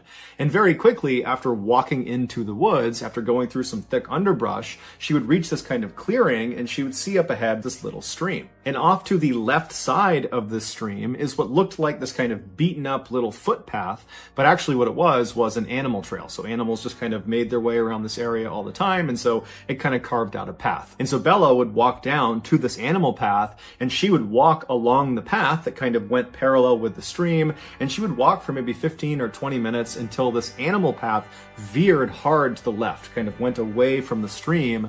At that point, Bella would abandon the animal path and just continue walking along this stream, both stepping in the stream on some rocks and standing on either side when she could. And she would follow the stream due north, just going straight into the heart of this forest for about an hour, walking at a fairly leisurely pace until the stream connected with this east to west running river. And at this point, Bella would turn left, facing west, and she would follow along this riverbank about 20 minutes until the river fed into the man-made lake. And so she would stay at this lake, sitting on a rock, enjoy the view and look at the animals and listen to nature all around her. And then at some point she would turn around and retrace her steps all the way back to her car. For reference, one leg of this journey from car to lake or from lake to car took about 2 hours. Part of the reason Bella really enjoyed being in these woods and being at this lake was because it just kind of felt like they were hers. Because up until this summer in 2019, the only other people that Bella had ever seen anywhere in this forest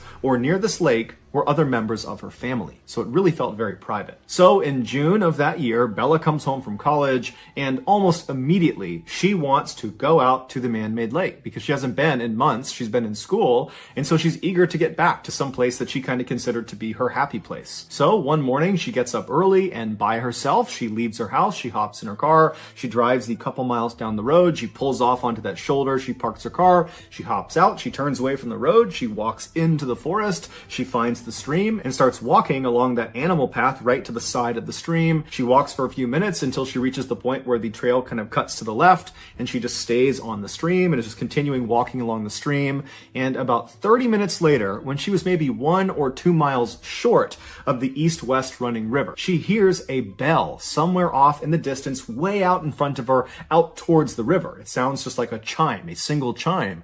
And as soon as she hears it, she stops because there's never any people out here ever. And that bell sound came from somewhere in the forest. And so she stops because she's not really sure if she actually heard that, because it could have just been her mind playing tricks on her or something. And so she stops and just kind of listens for a second. And then she starts to hear this bell just continuously start ringing. Now, the ringing was not uniform. It was constant, but it was kind of sporadic, as if you were holding a bell and kind of ringing it randomly, like you might see at a sports game. And so she's thinking to herself, is there a dog that got lost somewhere up ahead and it's got a bell on its collar and that's the sound I'm hearing? But as she's sitting there listening to this kind of sporadic bell sound, she's thinking, that's way too loud to be some rinky-dink bell on a pet's collar. So it's got to be something more robust. Did maybe somebody have a bell inside of a box and that box got on the river and it's floated down river and it's like crashing into rocks or something? I mean, she's going through these very strange scenarios in her head, but she's not concerned about the bell. She's actually pretty intrigued. And since the sound of this bell seemed to be coming from the direction she was already traveling, she decided she would just keep on walking and hopefully see whatever it was that was causing this bell sound. And so Bella just began walking along the stream again, kind of listening to this bell and thinking about what it was going to be. And after about 5 minutes of her starting to walk again, the bell just stops. It goes totally silent. And when it does, it actually kind of startles Bella because she'd been listening to it so intently. And so she stops and she's listening, kind of expecting it to go off some more, but it doesn't. All she hears are the sounds of nature all around her. Now, Bella didn't have an explanation for what this bell was or why it stopped, but she really just wasn't that worried about it. She figured there was some sort of explanation for it. There had to be. And so she just kind of shrugged and kept on walking and put her focus back on getting to the lake. About 10 or 15 minutes later, Bella was still walking along the stream. She was still maybe a half mile or a mile short of the east to west running river when she sees up ahead on the left side of the stream as she's walking, there appears to be something laying on the ground that looks like it could be an animal or a rock. She doesn't really know what it is. And as she gets closer, she realizes it's a beaver laying on the ground, and this beaver is missing its head. Now, this is a huge forest, and Bella would have known that, of course, there are wild animals all over the place, and so finding the body of an animal that had been attacked by another animal was not unusual. That's nature. But what did strike Bella as odd was the cut on this beaver's neck was unbelievably neat and uniform, as if its head had been very carefully removed with a very sharp knife. And the beaver's head was nowhere to be found. It certainly did not have the appearance of having its head removed from some predator and its teeth. That would have been very rough. Also, the rest of the beaver's body was intact. So whatever killed this beaver was not interested in eating the beaver. As Bella stood over this beaver and was just staring at it, she also noted that there was no smell. Normally, when something dies, it begins to smell very quickly. It's part of the decomposition process. And so for there not to be a smell indicated to Bella that this beaver must have been killed fairly recently. And then when Bella kind of gently prodded the body with her foot, she realized the beaver's body was still fairly limp. So rigor mortis had not set in. Rigor mortis is another part of the decomposition process where the body kind of stiffens up, and that happens fairly soon after death. And so as Bella is realizing this beaver must have died very recently, it dawns on her that most likely whoever or whatever has killed this beaver is probably somewhere nearby. And Bella can't help but connect this dead beaver to that bell she was hearing earlier, which before meant nothing, but considering the bell was roughly coming from the same area where this beaver has now been found, it made her uneasy. And so Bella found herself whipping her head around, looking out into the trees, seeing if, there's some person, a hunter or somebody that would kind of explain what was going on, but there was nothing. And so Bella felt herself starting to panic a little bit, but then she stopped herself and said, "Calm down. It's broad daylight. I have been coming to these woods for years and years. I've never seen another person. I've never encountered some predatory animal. I'm sure everything is perfectly fine. I got nothing to worry about." And so she stepped over the beaver and kept on walking. Bella would eventually reach the east-west running river. She would turn left and walk for 20 minutes alongside this river. She'd reach the man-made lake. She enjoyed the beautiful view and the scenery. And then at some point she turned around and began retracing her footsteps. She walked past the beaver on the ground all the way back to her car, and she went home. A week later, Bella was sitting around her house when she felt pretty bored and decided kind of abruptly that in order to cure her boredom, she would go back to the place she loved so much, the man-made lake. And so she told her parents where she was going, and then she left the house, hopped in her car, drove to the pull-off and parked and entered the woods at 6 p.m. Sunset that night was at 9 p.m. and so Bella knew this would need to be a fairly quick turnaround so she didn't get trapped in the woods in the dark. And so Bella finds the animal trail. She follows along the stream until the trail goes left and she stays on the stream. She continues walking on the stream when she starts to hear the distant sound of thunder. So she looks up into the sky through the trees and she can see the sky is starting to get dark, but she's still a couple of hours away from sunset. And so between the thunder and the dark skies, she knows a storm is rolling in. But she is determined to get to that lake. And so instead of, turning around and saying, okay, I'll come back another time, she just starts jogging along the stream to get there as fast as she possibly can. And almost immediately as she's jogging, the raindrops start to fall.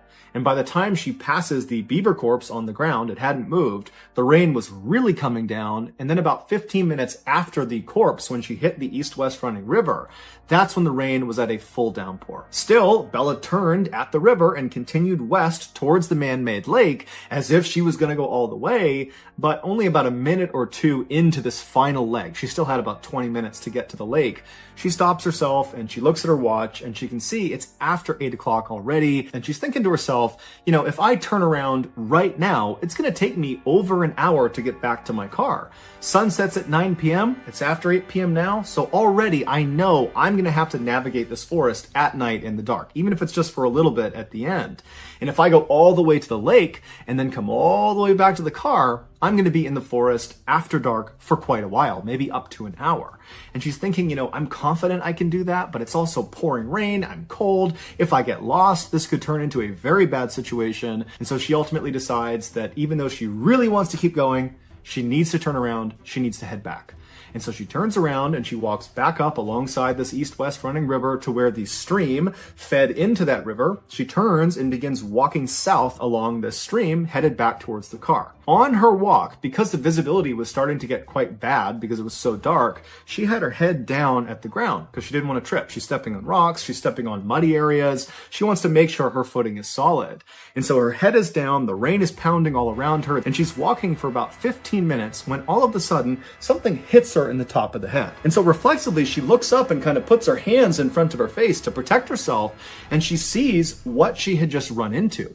It was the beaver corpse. It was hanging from a string that was dangling off a branch right above her. And this beaver's head had been retrieved and the head had been stitched onto the front paws of this beaver. And so she's looking at this beaver that's dangling from this rope. It's carrying its own head and she's walked square into it. And her first reaction was basically to gag. She was going to vomit. She was so disgusted. And then she began frantically rubbing at her hair where this thing had made contact with her because there could be juices from the decomposition that got on her. And then after frantically kind of patting at her head for a second, she stops and something really terrifying dawns on her. Whoever strung this beaver up to this tree and then stitched its head onto its paws, they had done that in the last 30 minutes because 30 minutes earlier when she was on her way in, she remembered passing the beaver carcass on the ground. She saw it. It had not moved from where it was the week before when she first saw it. And now this beaver is strung up in the tree. And so as the wheels are turning in Bella's head, she realizes that if someone has just done this, then they are probably nearby. And at this point, it's really starting to get dark. The rain is pounding all around her, and she starts whipping her head around, looking in all directions to see if there's someone out there that did this. But as she's looking, all she sees is just dark forest in all directions. And she knows she's at least 1 hour, even if she runs from her car. And so suddenly, she is totally panicked, and in an effort to calm herself down, she says to herself, okay, I need to get out of here, but I have to walk. If I start running right now, this is going to turn into a complete nightmare. I just have to try to walk. And so she walks around this dangling beaver corpse and starts walking along the stream. And as soon as she's past that corpse, she feels the hairs on the back of her neck stand up. She can hear movement behind her. She doesn't know what it is. It could be a deer. It could be some animal, but she's too afraid to turn around. And even though she was trying to tell herself to calm down, just keep walking, you're safe, you're freaking yourself out, everything is okay, as she's walking, she could feel herself starting to speed up until finally she was just running down the stream, sprinting actually away away from this beaver and whatever it was that was moving around in that area. And at some point, she got so winded from sprinting so fast that she came to a stop, maybe 5 or 6 minutes after seeing this beaver. And as soon as she comes to a stop and she's walking, she still hasn't turned around yet, she hears the sound of that bell. And right away, it's the exact same sound she had heard the week before. It's that kind of constant, sporadic sound of someone ringing a bell. But in her panic state, she doesn't know where it's coming from. She's so scared. Her anxiety is so high. She doesn't know if it's behind her or if it's off to the side. It's now completely dark out. And so she is full-blown terrified. There is someone or something behind her that has strung this beaver up that's probably watching her, and she can't see them. Even though she's beyond winded, she can barely breathe. She just starts sprinting as fast as she can. And as she's stumbling and falling on the rocks and tripping because she's not really looking where she's going, in the background and all around her, she's hearing this bell chiming and she's hearing something moving around in the woods behind her. And she pulls her phone out of her pocket, her iPhone. And as she's running, she dials her father. She puts the phone to her ear. She's crying. She's panting. She can barely breathe. Her father picks up and she's so relieved to hear his voice, but she can't even make a sentence. She just starts crying and wailing and pleading with him. Dad, come out to the forest. Meet me at the spot where the trail veers away from the stream. Meet me there. There's someone in the forest that's chasing me and I can't see them. Her father on the other end of the phone, he didn't know what to make of this, but he could hear the primal fear in his daughter's voice. And so he didn't ask any questions. He said, stay on the line. I'm coming to meet you right now. So Bella's father and mother, with Bella on the line, they run out of their house. They hop in their car. They speed the couple miles down the road. They park next to their daughter's car. And as they're running into the woods, they can hear way off in the woods the sound of the bell. They can hear the bell. They hear their daughter screaming on the phone. They can hear the bell coming through the phone, and she's begging them to please come into the woods, come in here, save me. And so the parents run into the woods and they begin running up the stream. Meanwhile, Bella, who's way out in the woods, she's still 10 or 15 minutes away from her parents. She is barely able to run at this point. She's exhausted almost all of her energy. And as she's getting closer and closer to her parents, the sporadic bell sound is getting louder and louder and louder, like whatever it is gaining on her. And she can hear behind her all these sticks and branches. They're breaking as if something is coming up to her. And finally, when it feels like this bell is right behind her head, she just kind of stops in defeat. She's too far away from her parents. She can't get to them in time. And so it was almost like she had to turn around and finally look at whatever it was that was behind her. And so terrified beyond words, Bella, who can barely breathe, she's so scared and so tired, she slowly turns around. Now, when she turns around and she's facing the other direction, she's looking across this clearing. She just happened to run past this clearing, and because it was a clearing, there was a little bit of moonlight that was coming down through the trees, just enough to illuminate this space that was about 50 feet wide. And as she's looking across this clearing, at first, she doesn't see anything. And then this tall, dark figure walks into the clearing. And as soon as it steps in, she can see it's got a bell at its waist. And with every step it took, it would violently ring the bell, causing the ringing sound. And so this thing starts moving into the clearing. And as Bella is staring at it, it was like time slowed down. She could not process what she was looking at. She didn't know what she was looking at. All she knew is whatever or whoever this is, they're coming straight at me. And so Bella suddenly got this unbelievable adrenaline rush. It was like her body went into autopilot to save her, and she turned around and began sprinting faster than she had ever sprinted in her life. And as she ran, all she could hear was the sound of that bell, which she now knew represented steps this thing was taking. And so the bell was getting faster and faster and louder, and she knew it was gaining on her. And she began lying and screaming out loud that, I'm on the phone with the police. They're right up ahead. They're going to be here any moment. But whatever it was that was behind her, they weren't fazed. They were just charging ahead, gaining on her second by second. Meanwhile, her parents had made it to the meeting spot, but her father, he felt like, I can't just sit here. And he just starts charging into the woods. He can hear his daughter screaming. He can hear this bell getting louder and louder, and he just starts running towards it. And sure enough, seconds later, he sees his daughter come bounding out of the forest, and she leaps into his arms. He just grabs her, turns around, and runs with her back to the meeting spot. He grabs his wife, and the three of them just charge out of the forest, back to the parking lot, back in their car, and they speed off. In the car, all of them are crying. They don't know what to make of what just happened. Bella's trying to describe it, but she can't. And her parents, they had been on the phone listening to their daughter screaming, and all they kept saying to each other, the parents, was, I heard the bell. I heard the bell. I heard the bell. As if the bell confirmed their worst nightmares. that there really was someone or something out in those woods that was trying to do harm to their child. They would drive straight to the police station where Bella would file a report about what she experienced out in the forest, and then afterwards her parents, as a precaution, took her to the hospital where she was determined to be okay, besides some bumps and bruises from falling down. The following morning, the police went out to the forest, to the area where Bella had explained where she had been, and they searched all along that animal foot trail and all along the stream, but they never found any sign of this dark figure with the bell. Bella would tell police that she had a handbag, and as she was running back, she dropped the bag. She remembered where she dropped it along the stream, but when the police went to that area, the bag was gone. Also, the beaver was no longer there. It was not tied up to the tree. It was not on the ground. It was gone. The only thing police found that was out of the ordinary was they found a little ways off from the stream, basically along the path that Bella would have been running on, they found a t-shirt neatly folded, placed underneath a rock. But the police and Bella and her family have no idea what that signifies. Ultimately, the police told Bella and her family that more than likely what she ran into was some kind of mentally unstable person that was living out in the woods, and perhaps when Bella came into the woods, they felt like she was on their property, and so they kind of tried to scare her off. But Bella has a hard time accepting that. She felt like, as she was running from whoever was behind her, that she was in mortal danger. That had it not been for her father running into the woods and literally grabbing her and running with her the rest of the way, that she may not have gotten out of the woods at all. That she might have been attacked and killed by whoever this was. She also can't help, when she looks back at the entire experience, thinking about that moment when she turned around and looked across that clearing and saw this figure come into the moonlight for the first time. That when it came into the moonlight, the way it was moving, the steps it was taking, they weren't normal, they were abnormal. There was just something off about this thing's movement, that it didn't seem like she was looking at a person, but rather some big animal. But regardless, since her ordeal, there have been no strange sightings out in those woods. However, almost no one ever goes in those woods except for Bella and her family, and Bella and her family, they don't go in those woods anymore. So whoever or whatever is out there is still just out there.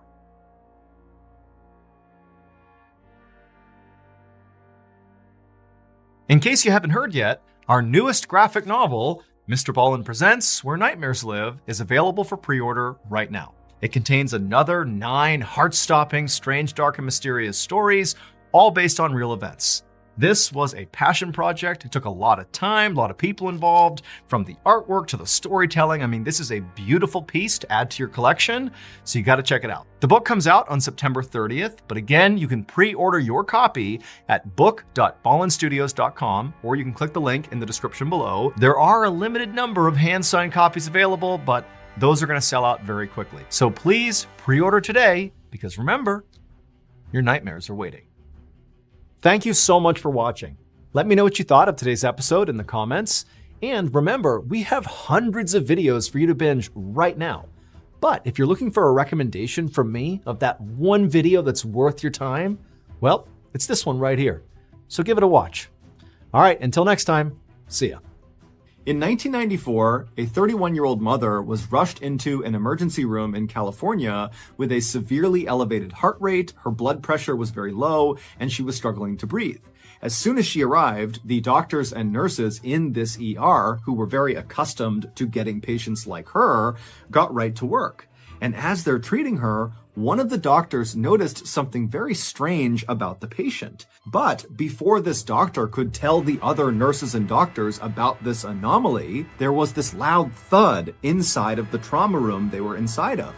And then before long, there was another thud, and then someone started screaming, and then minutes later, the entire hospital would be evacuated. But before we get into that story, if you're a fan of the strange, dark, and mysterious delivered in story format, then you've come to the right place, because that's all we do, and we upload once a week. So, if that's of interest to you, please sneak in to the like button's house and set all of their clocks back 1 hour. Also, please subscribe to our channel and turn on all notifications so you don't miss any of our weekly uploads. Okay, let's get into today's story.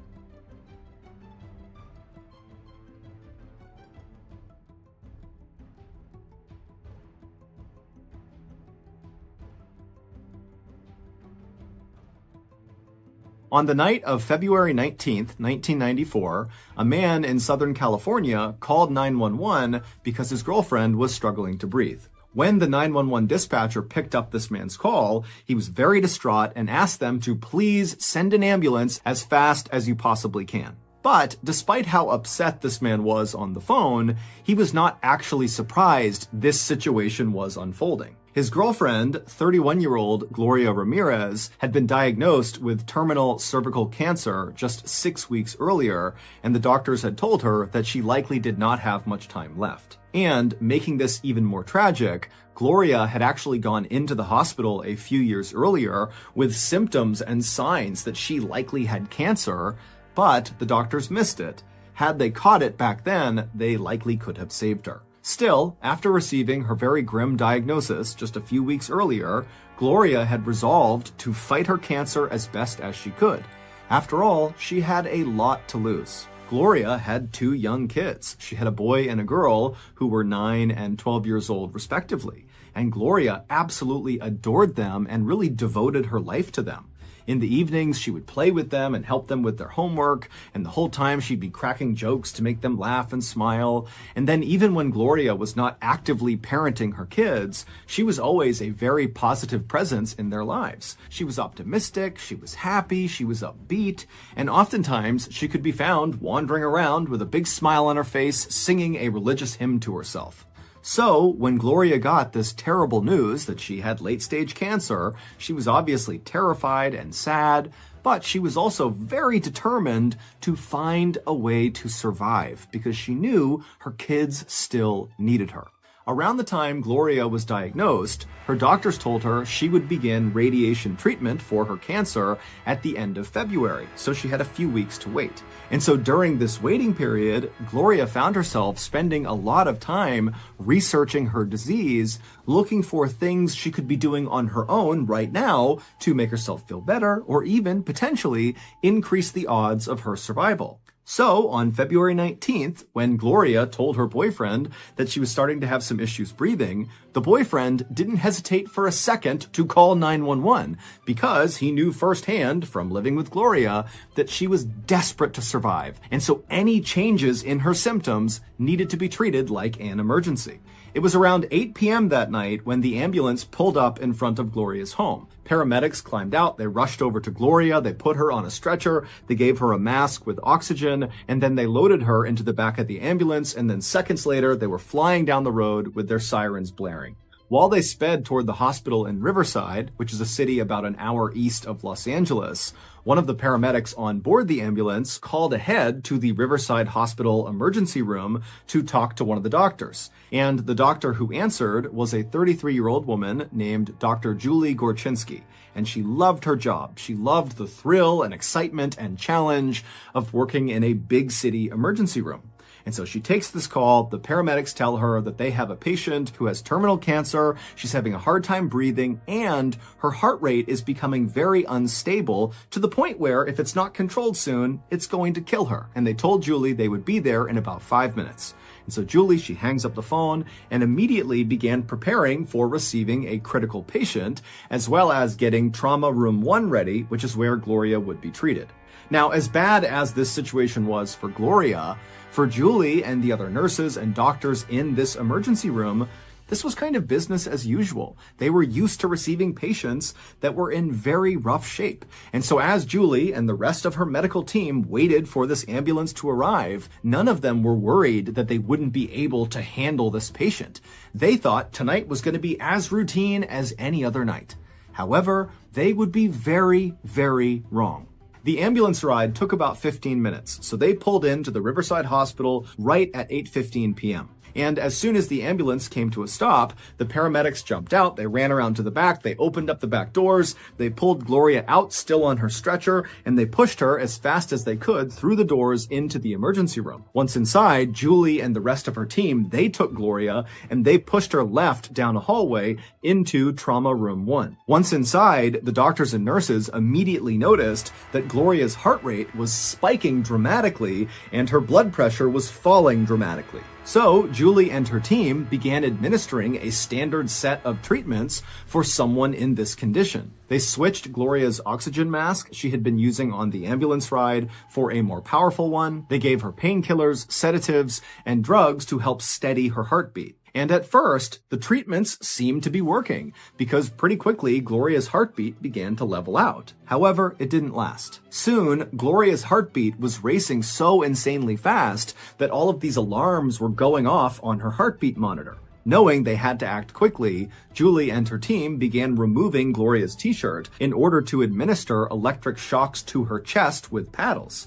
This is a way for doctors to kind of reset a patient's heartbeat. As the nurses got the electric paddles ready, they and the rest of the medical team suddenly noticed two strange things about Gloria. The first was that Gloria seemed to be emitting this strange garlicky smell from her mouth. The second was Gloria's skin looked very greasy. However, despite the entire medical team taking note of these two things, no one thought they were significant. Lots of patients suddenly are brought into the ER, and very rarely do they have a chance to shower or brush their teeth beforehand. And so they figured that was the reason she looked and smelled that way. Finally, the big electrical paddles were ready, and so the nurses placed them on either side of Gloria's heart, and then they began sending powerful bolts of electricity into Gloria's chest. While the nurses worked on Gloria's heart, other members of the medical team needed to assess Gloria's overall condition, and so to do that, they needed to draw her blood. So a nurse took an alcohol wipe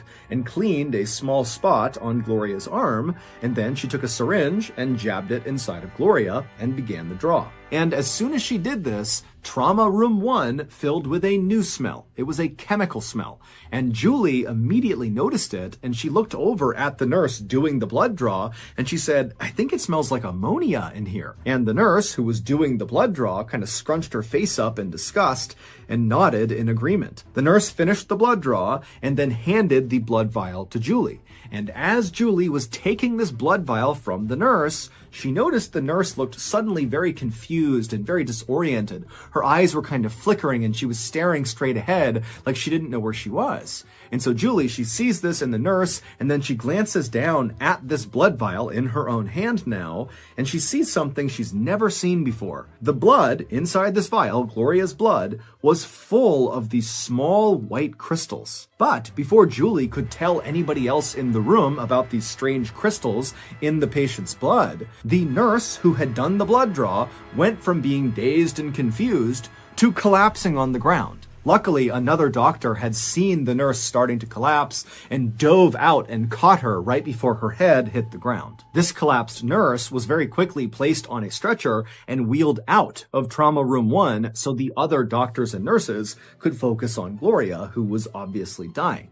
And so Julie, who was still just standing in the middle of this room holding this vial of blood, was wondering what the heck just happened to her colleague. And she's also looking down at these crystals thinking, I've never seen this before. What does this mean? And right as she was about to flag one of the other medical team members over to look at it, Julie began feeling very nauseous and her head started spinning. And then she felt like she might collapse. And so not wanting to cause any more distractions for the main team, she quickly placed this vial of blood on a nearby tray. And then she quickly made her way out of Trauma Room 1 and sat down in a nearby chair.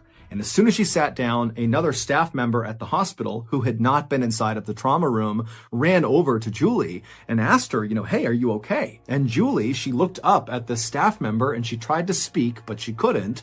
And then her eyes rolled back into her skull and she slumped forward and fell to the ground. And at the same moment that Julie was collapsing outside of Trauma Room 1, inside of the trauma room, there was another thud as another nurse collapsed, and then another, and then another. And before long, screams were coming out of Trauma Room 1 as people inside who had not collapsed yet are looking around, seeing their colleagues just dropping like flies for no reason. And so pretty quickly, the call came out over the hospital intercom to evacuate the hospital. The only people that would stay back would be a skeleton crew of doctors and nurses and Gloria, because they felt like moving Gloria outside right now would likely kill her. We need to save her right now. Outside the hospital, the parking lot very quickly filled up with doctors and nurses and other sick people on stretchers. People were screaming and crying, sirens were blaring, and the medical staff that was still healthy was running all over the place looking for supplies to help treat their coworkers. Meanwhile, back inside of Trauma Room 1, things for Gloria only seemed to be getting worse. The 4 doctors and nurses who had stayed back continued to administer more drugs, more shocks to her chest, more oxygen, but no matter what they did, her blood pressure continued to fall and her heartbeat became fainter and fainter and fainter. Finally, at 8:50 p.m., roughly 35 minutes after Gloria had first been wheeled into the emergency room, she died. In that 35-minute window, 23 of Riverside Hospital's staff had either collapsed or become very sick and then collapsed, and many of them had to be hospitalized. But the most affected person by far was Julie. She was in such bad shape by the time she made it out to the parking lot that she was actually put on an ambulance from her hospital and driven to another hospital where she was admitted to their intensive care unit. And there, a nurse drew her blood, and in it were little white crystals, just like in Gloria's blood. At 11 p.m. on the same night all this craziness happened, a hazardous materials team dressed in full hazmat suits entered the Riverside Hospital to look for a chemical leak, because that was the running theory that some sort of leak had happened in the hospital, it had made its way into Trauma Room 1, and that's what had caused everyone to collapse and get sick. But despite an extensive search, the hazmat team did not find any leaks. Stumped, authorities decided to just be extra careful around this hospital and around Gloria's body until they figured out what had happened, because the fear was there was some sort of unknown or hidden toxin either in this building or on or in Gloria's body. 6 days after the incident, inside of a special airtight room while wearing full body protective suits, doctors performed an autopsy on Gloria. And they discovered there was absolutely nothing toxic inside of her. In fact, the autopsy only revealed that Gloria had died of natural causes. Her cancer had caused her heart and her kidneys to fail. Meanwhile, although the other medical staff members who had gotten sick inside of Trauma Room 1 had mostly recovered, Julie just could not seem to get any better. She had breathing problems and pancreatitis, which is the inflammation of the pancreas, and it's very painful, and her bones were literally just starting to die, leaving her in a wheelchair.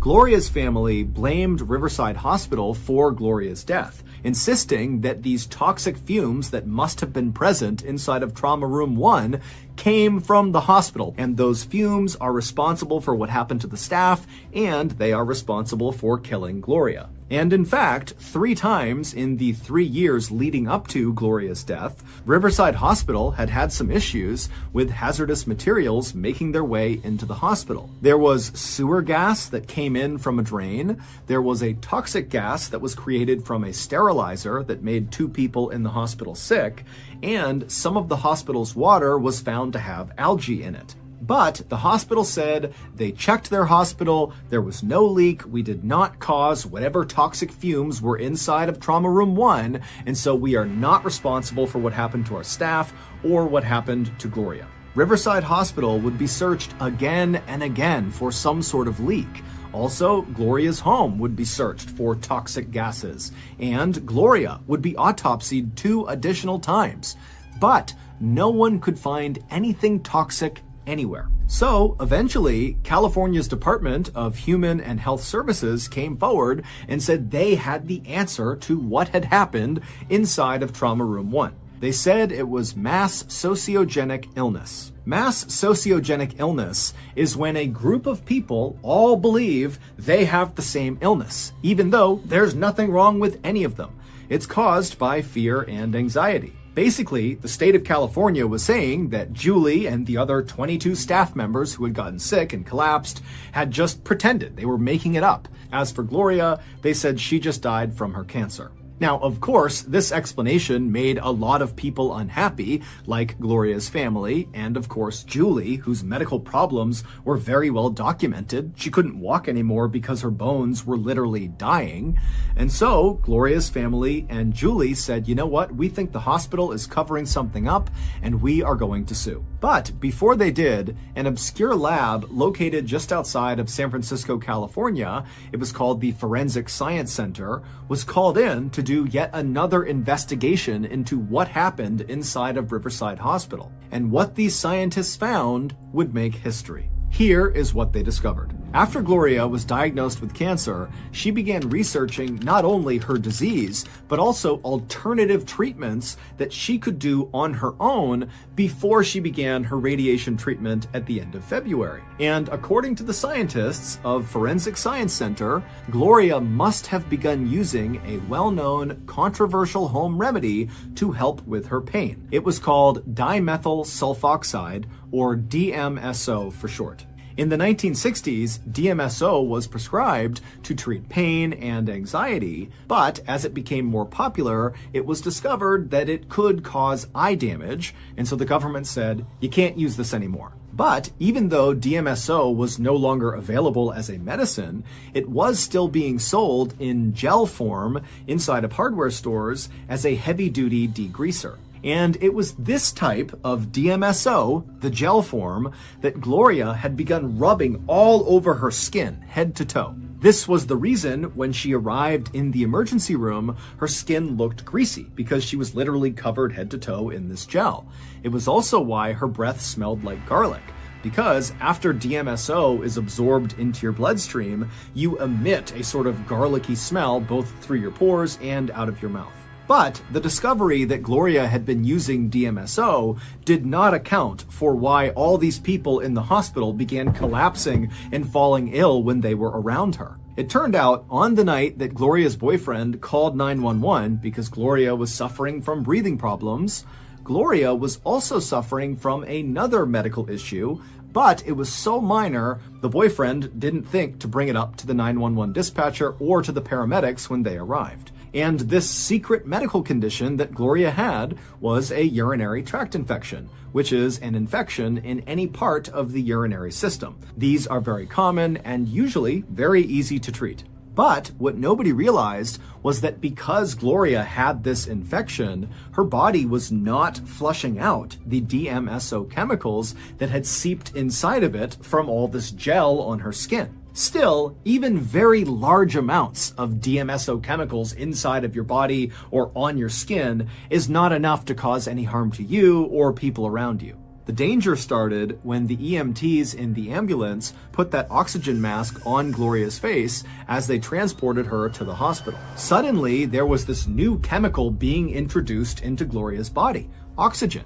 And the scientists from the Forensic Science Center said this new chemical, oxygen, began interacting with the DMSO chemicals trapped inside of Gloria's body, and together they formed a new chemical. Now, if Gloria had gotten to the hospital and responded more positively to the treatments and medicines that the doctors and nurses at the ER gave her, then Julie and the rest of the staff inside of that hospital would never have gotten sick.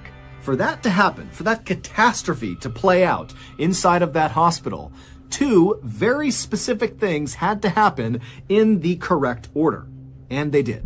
First, there was the electric shocks. When the medical team was pumping electrical shocks into Gloria's chest, the scientists from the Forensic Science Center say those charges of electricity interacted with that new chemical that had been created inside of Gloria, and it changed this new chemical again. And this time, the change made the chemical deadly. It became what's known as dimethyl sulfate, which was used as a chemical weapon in World War I. Once Gloria received those shocks to her chest, her body basically became a canister of nerve gas. And then one of the nurses drew Gloria's blood, which was the second event that ultimately set off the catastrophe.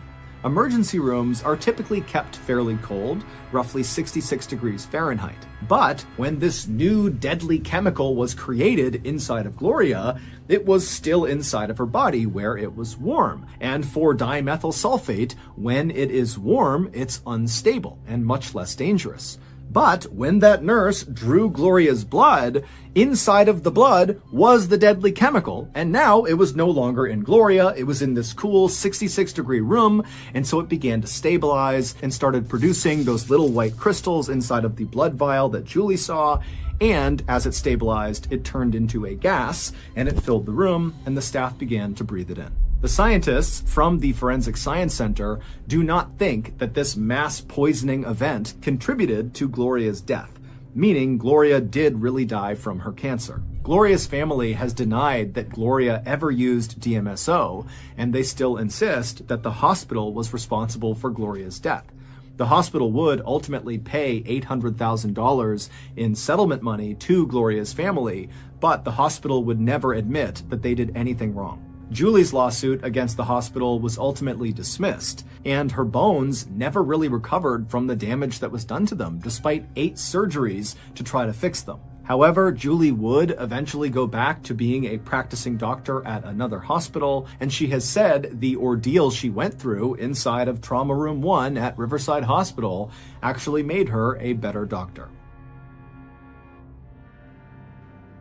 So that's going to do it. If you got something out of today's episode and you haven't done this already, please sneak in to the Like Button's house and set all of their clocks back 1 hour. Also, please subscribe to our channel and turn on all notifications so you don't miss any of our weekly uploads.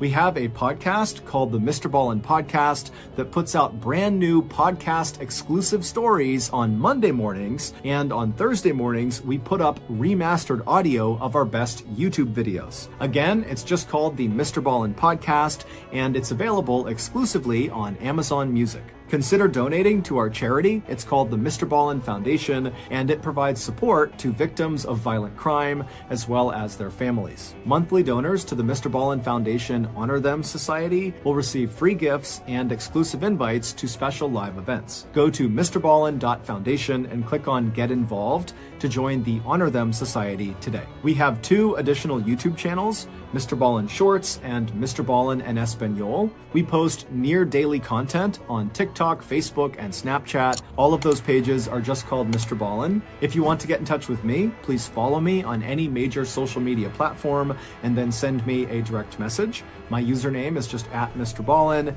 and I really do read the majority of my DMs. Check out our merch at shopmrballen.com, and if you have a story suggestion, please submit it to our subreddit just called MrBallen. It's linked in the description below. So whether I see you on Instagram, Twitter, TikTok, Reddit, YouTube, Facebook, other YouTube channels, the podcast, wherever, just know that I really appreciate your support, and until next time, that's going to do it. See ya. As you listen to today's absolutely epic story, remember the main character was a child when all of this happened. A child. But before we get into today's story, if you're a fan of the strange, dark, and mysterious delivered in story format, then you've come to the right channel, because that's all we do, and we upload 2 or 3 times every week. So if that's of interest to you, please continuously maneuver your vehicle right in front of the Like Button's car on the highway, and then turn on your blinker, but don't change lanes. Also, please subscribe to our channel and turn on all notifications so you don't miss any of our weekly uploads. All right, let's get into today's story.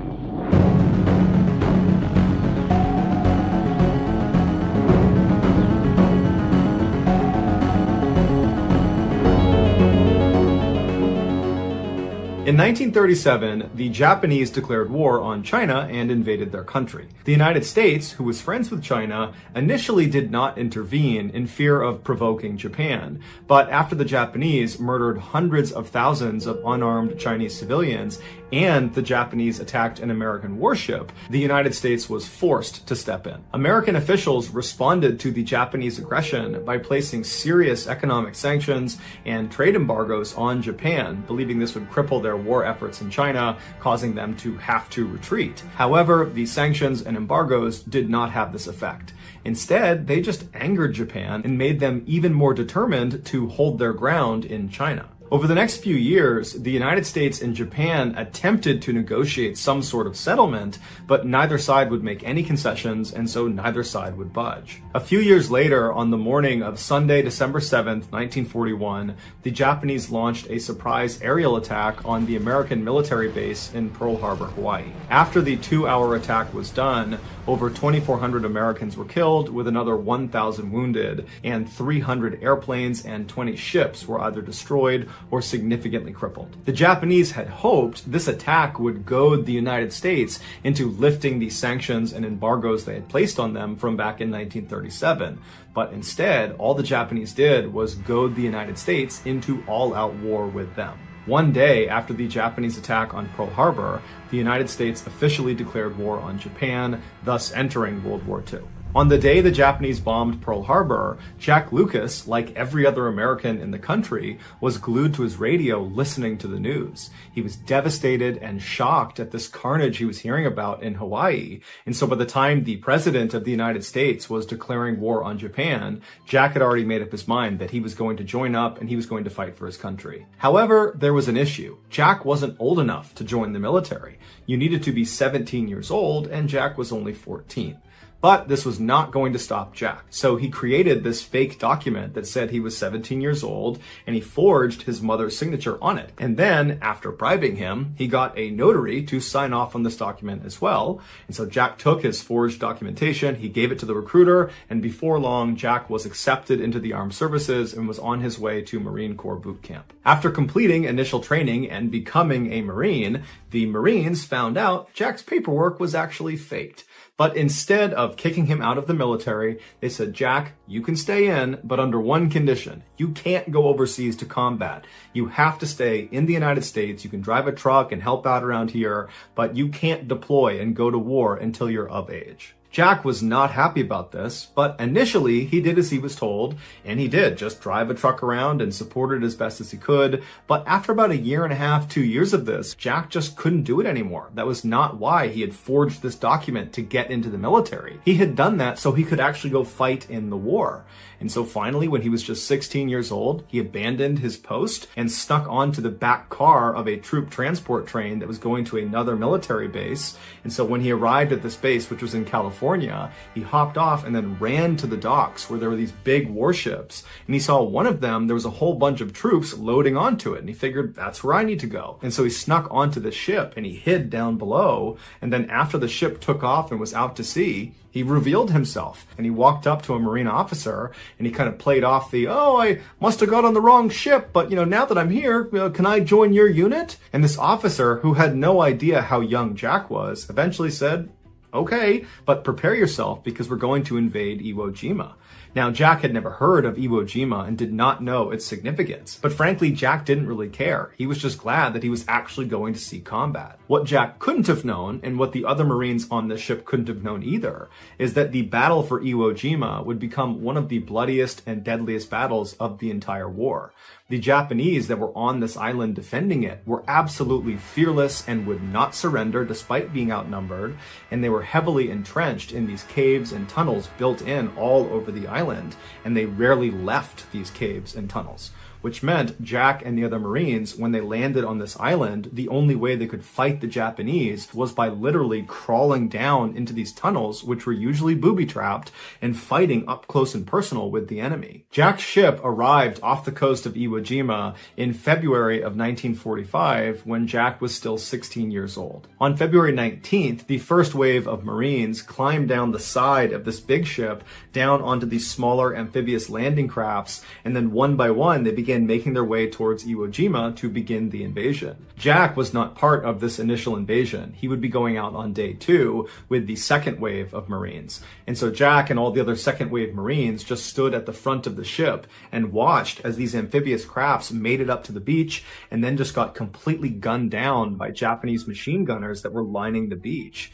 And so by the second day, when Jack and the rest of the Marines are getting ready to launch their assault, there are literally thousands of dead Americans Americans just lining the beach. But Jack and the other second wave Marines, they knew this was their job, this was their duty, and so they were undeterred. They climbed down the side of the ship, they boarded their amphibious landing craft, and began the journey towards the island. As they got closer, the Japanese machine gunners opened fire not only on Jack and the boat he was in, but all of the crews that were coming towards the beach. And so hundreds of Americans were just getting gunned down before they even reached the sand. Jack and his crew managed to get to the beach, and so as the gate dropped on their boat, and as Jack is running onto the beach, the men around him are just getting cut to pieces by these machine guns.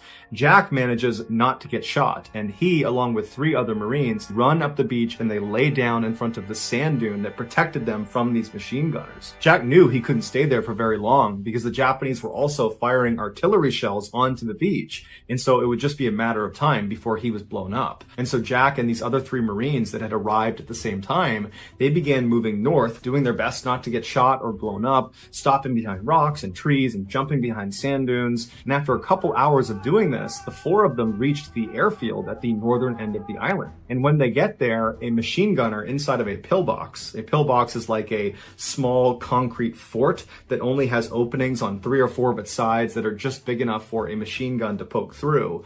A machine gunner inside one of these pillboxes notices Jack and the other 3 Marines, and they open fire on them. And somehow, Jack and these other 3 Marines managed to not get shot and were able to maneuver and then fire through one of those openings and take out the machine gunner inside. And so now that this gunner is down, Jack and the others see the opportunity to run forward and take more ground of this airfield. And as they're running, other Japanese soldiers in the general vicinity, they see them, they start opening up on them from other pillboxes and other locations, and it forces Jack and these Marines to just jump into the nearest trench to avoid getting shot. And so they're jumping into a Japanese trench, which is a deep hole dug in the ground to protect yourself from getting shot. And as they jump in there, they're expecting to see Japanese soldiers coming towards them, but there weren't any soldiers. But they knew they couldn't stay there for very long because eventually Japanese soldiers would come through here and then they'd get killed. And so they quickly decided their best bet was to basically get out of this trench and run towards the pillbox where they knew they had taken out the machine gunner inside, so they could actually take that pillbox for themselves. And so their plan was they would run towards it and stop inside of each of the trenches along the way to protect themselves because they know there are other Japanese that know where they are. And then once they get to the pillbox, they can regroup and call in reinforcements. And so one of the men Jack was with said, okay, I'll go first.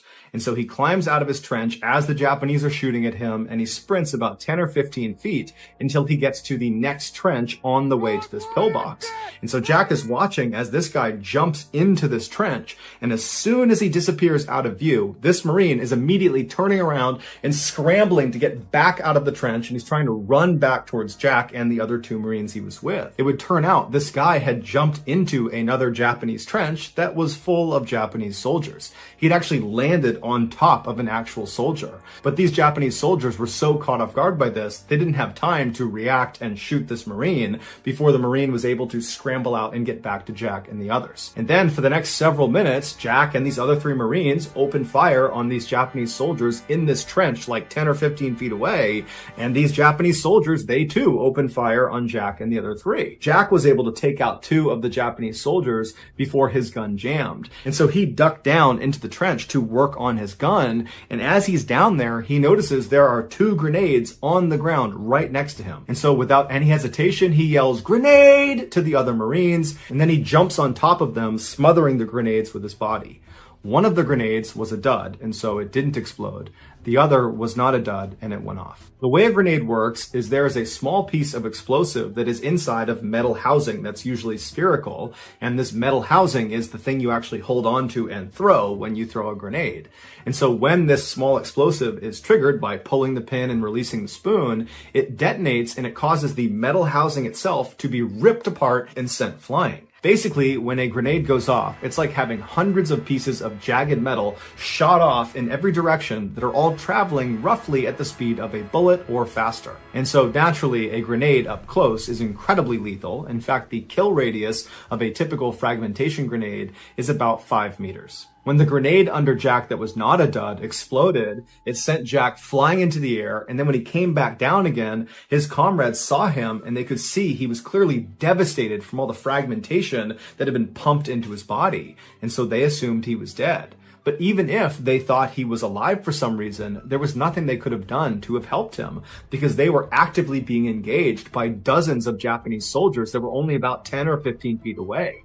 And so eventually, these 3 other Marines that Jack had just saved were forced to leave Jack where he was and retreat back to the beach, and they would all live. The Japanese soldiers in the trench that they were fighting against would eventually come into Jack's trench, but most likely when they saw Jack laying there just completely ruined from this grenade, they assumed he was dead, and so they just kind of left him there. But Jack wasn't dead. He just couldn't speak, and he couldn't see anything, and he really couldn't move, although he could wiggle a few fingers on his left hand. And so for hours, as he lay there in agonizing pain, in and out of consciousness, he just wiggled the fingers on his left hand, hoping an American would see him and know he was still alive.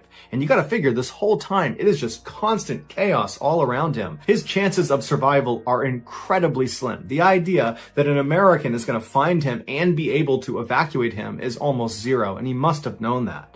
But by some miracle, eventually another American unit did find their way into Jack's trench, and they did notice him wiggling the fingers on his left hand. And so they were able to evacuate him from the trench down to the beach, and from there, under the cover of darkness, they were able to bring him out to a hospital boat offshore, and there he would begin the first of 26 major surgeries to remove the grenade shrapnel from his torso, his arm, and his face. Despite his grievous injuries, Jack would surprisingly make a full recovery. And 8 months after his injury, the President of the United States would award him the highest decoration for bravery, the Medal of Honor. He would be the youngest recipient of this award since the 1800s, and to this day, he is one of only a handful of miners to have won this award. Following his departure from the military, Jack would survive a near-death experience while skydiving when both of his parachutes, his main and his reserve, failed, and he just smashed into the ground, but somehow lived. He would also survive a very bad house fire, and he would survive an assassination attempt on his life by his ex-wife. And so naturally, he titled his memoir Indestructible. Jack would eventually die of natural causes on June 5th, 2008. He was 80 years old. So that's going to do it, guys. If you found the secret in today's episode, let us know in the comments section what it is and where you found it. So give us the timestamp. And if you're the first to do that, we'll pin you at the top of the comments section. If you got something out of today's episode and you haven't done this already, please continuously maneuver your vehicle in front of the like button's car on the highway and then turn on your blinker, but don't change lanes. Also, please subscribe to our channel and turn on all notifications so you don't miss any of our weekly 2 or 3 video uploads. We are now selling merchandise like this flannel, like this hat, and a whole bunch of other stuff. If you're interested in official MrBallen merch, go to shopmrballen.com. Also, please follow our shop's Instagram page. The username is shopmrballen. There you will find upcoming deals and promotions. If you want to get in touch with me, you can direct message me on Instagram or on Twitter. My username for both platforms is the same. It's johnballen416. I also have a ton of content over on TikTok where my username is MrBallen. We also have a second YouTube channel called MrBallen Shorts where we post random short videos and lost episodes. If you have a story suggestion, please submit it to our subreddit just called MrBallen. It's linked in the description below. So whether I see you on Twitter, Instagram, TikTok, Reddit, YouTube, or some combination, just know that I really appreciate your support. And until next time, that's going to do it. See ya. Today, I'm going to share with you 3 progressively more disturbing stories, and at the end of each of them, I'm going to share with you the picture or video that is famously associated with them. But before I get into today's stories, if you're a fan of the strange, dark, and mysterious delivered in story format, then you've come to the right channel, because that's all I do, and I upload 3, 4, even 5 times every week. So if that's of interest to you, please offer the like button a flimsy plastic outdoor chair, and then once they sit down, kick one of the legs out from under them. Also, please subscribe to this channel and turn on all notifications so you don't miss any of my weekly uploads. All right, let's get into today's stories.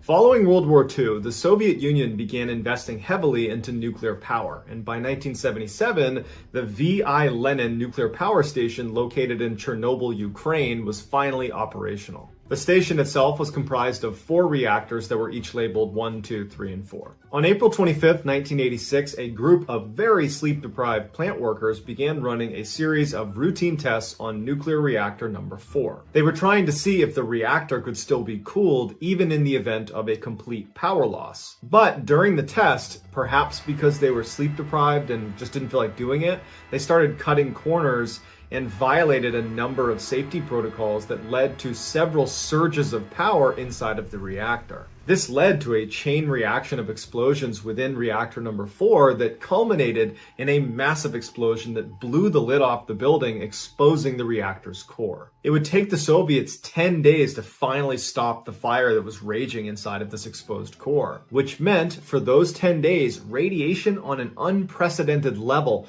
was spewed into the environment by this fire. But even after the fire was controlled, you have all this radioactive material that needs to be properly disposed of.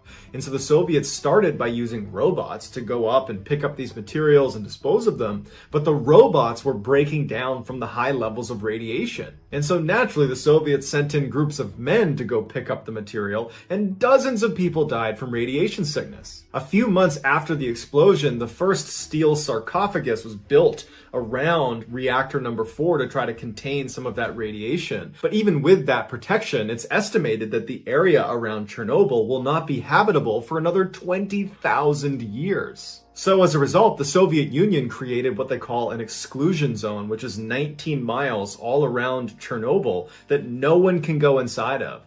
And so nature's kind of reclaimed this area that used to be a fairly bustling metropolis. 1 year after the disaster, Ukrainian containment crews finally broke into the steam corridor that was located underneath the molten remains of reactor number 4. And as soon as they stepped in, their radiation readers spiked all the way to the top. And so they know that whatever's at the other end of this L-shaped hallway is something they did not want to get close to. And so they put a camera on a chair with wheels, and they pushed it down the hall to where it finally broke that corner and had a clear line of sight to the other end. And using a timer on the camera, they were able to take a picture of one of the single most dangerous things in the entire world. It became known as the elephant's foot. It was a molten pile of nuclear fuel and melted metal and sand and concrete that had all kind of converged and seeped through a pipe meant for steam and found its way into the basement. It was and still is emitting the equivalent level of radiation of 4.5 million chest x-rays every hour. Today, if you were to stand in front of the elephant's foot without proper equipment for 30 seconds, your cells would start to hemorrhage and you would become viciously ill, and you could even die. At 2 minutes of exposure, you're definitely going to die. But not right away. You have 48 hours and there's nothing you can do to stop it. You are 100% going to die.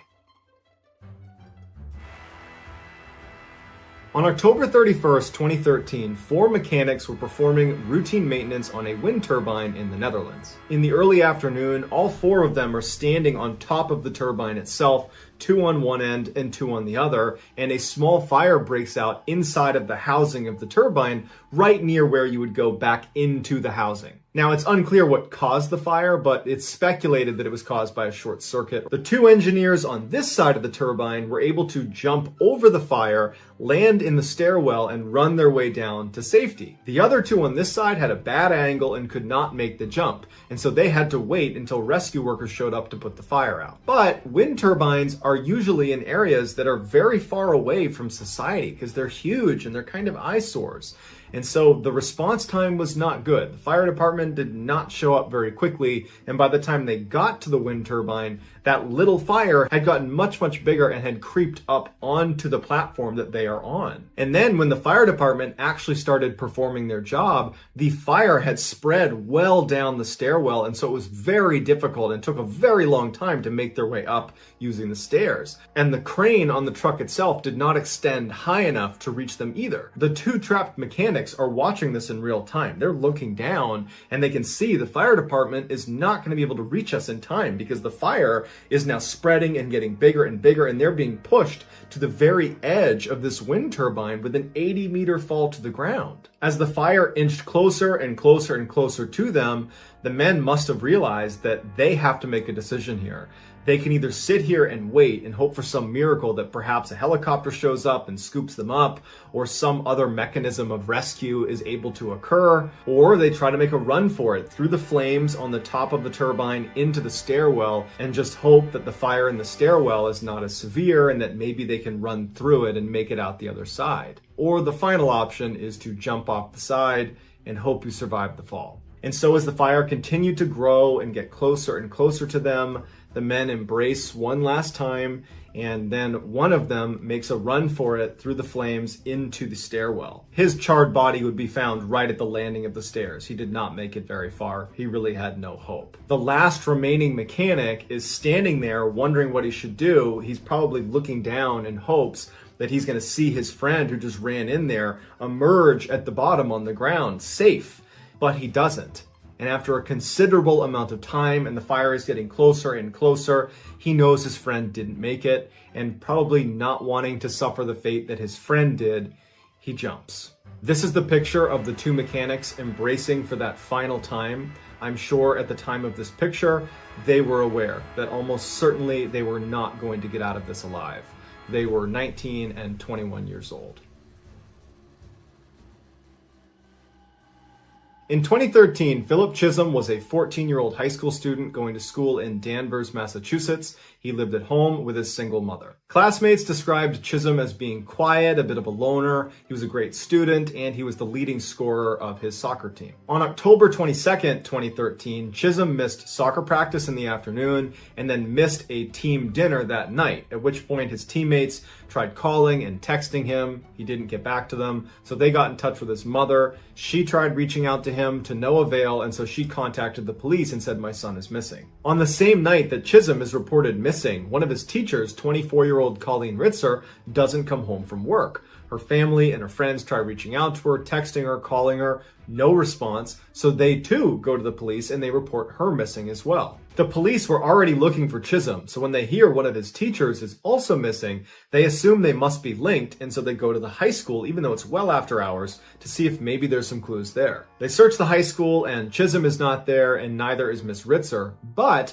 when they're looking in the girls' restroom that was right next to Miss Ritzer's classroom, they find a small splash of blood. Even though at the time they had no way of knowing if this blood was connected to Chisholm or Miss Ritzer, they decided they would pull all the security footage for the past 24 hours that was looking in the direction of this bathroom. And they make a startling discovery starting at the 2:54 p.m. mark on October 22nd, the day they went missing. This is Miss Ritzer walking down the hall towards the bathroom that had blood in it.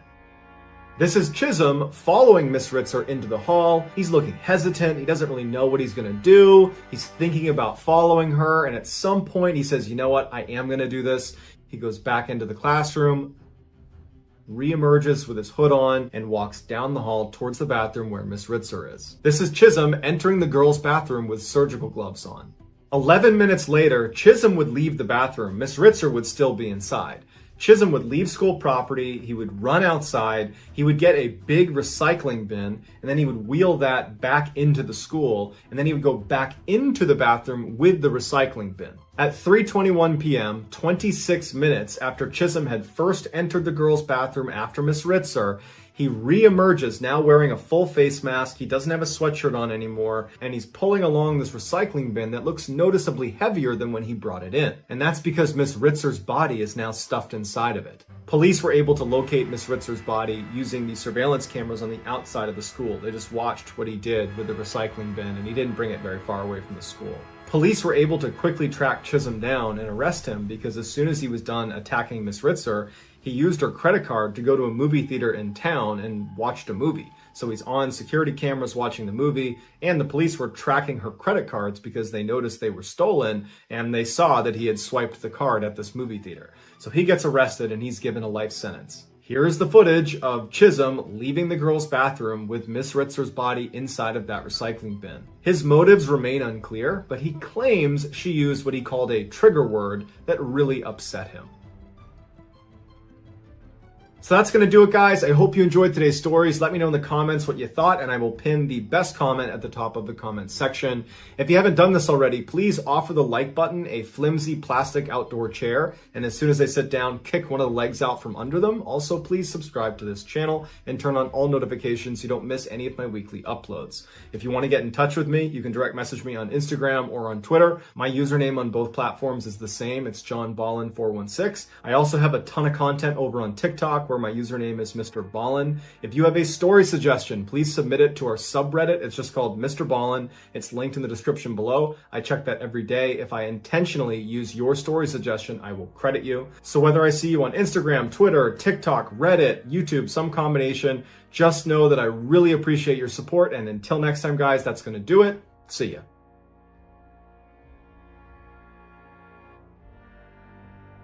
Today, I'm going to share with you 3 progressively more disturbing stories, and at the end of each of them, I will share the photo or photos that are famously associated with them. But before we get into today's stories, if you're a fan of the strange, dark, and mysterious delivered in story format, then you've come to the right channel because that's all we do, and we upload 3 or 4 times every week. So if that's of interest to you, please offer to house sit for the like button, and while you're there, split all of their 2-ply toilet paper into 1-ply. Also, please subscribe to our channel and turn on all notifications so you don't miss any of our weekly uploads. All right, let's get into today's stories.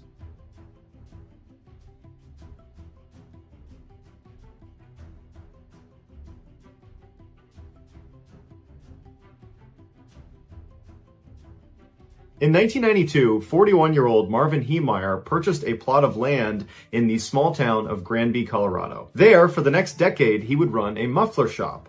Then, in the early 2000s, a cement company approached him and asked if they could buy a portion of his land so they could build a plant. And at first, Marvin was not really interested in the idea, but the cement company was offering a lot of money. And so Marvin came around to the idea, and after a long negotiation, Marvin and this company were about to sign a contract when Granby's zoning commission informed the cement company they didn't need to buy Marvin's property in order to build this plant. They could actually build it right next to Marvin's property. The cement company was thrilled. Marvin was furious. Not only was he losing a ton of money with this deal falling through, but also he used to use that plot of land that sat next to his property as a cut through between his house and his muffler shop. Marvin immediately began petitioning the town to try to stop the construction of this plant, but he was repeatedly rejected. And within a year, the plant was built right next to Marvin's property. A couple of years later, on the afternoon of June 4th, 2004, Granby residents heard a very loud sound that almost sounded like thunder coming from somewhere in the town. And so they ran outside to see what it was. When they looked down the road, they saw it. It was a fully armored bulldozer coming right down the center of town. The sides, the top, the back, the front, the whole thing was completely encased in steel sheets. And in some parts, the steel was over a foot thick. Traveling at 4 miles an hour, its treads were enormous, and as it went over the road, it was taking huge bites out of the ground. There was no way to tell who was actually driving this bulldozer because there were no windows. And in fact, the person who was in there had welded themselves inside, and they had installed cameras on the outside so they could see where they were going. Terrified residents ran for cover and began calling 911. Over the next 2 hours, this homemade assault vehicle would go on a rampage, destroying 13 buildings, starting with the cement plant. After that, it turned around and went straight through the town hall. It turned and went through a bank, and then it went through the police station, and then the local newspaper, and then it also went through a local hardware store and the house of the former mayor. The police tried to box the bulldozer in using their biggest vehicles, but it just easily pushed them aside. SWAT team showed up and began engaging this vehicle with their largest caliber armor-piercing rounds, but none of them went through it. Finally, one of the treads on the bulldozer got stuck in a basement, and it kind of tilted the machine on its side, and it couldn't go anywhere. And then very shortly after that, the engine finally died. It would take authorities 7 hours to finally cut through the armor of this killdozer. And when they looked inside, they found that Marvin was the one driving it, and he had taken his own life. Marvin had spent the past year and a half building up this bulldozer specifically so he could seek revenge on the zoning committee as well as other town officials that he felt screwed him. Marvin was the only fatality, but before he died, he caused over $7 million in damages. Here are some real images of Marvin's killdozer.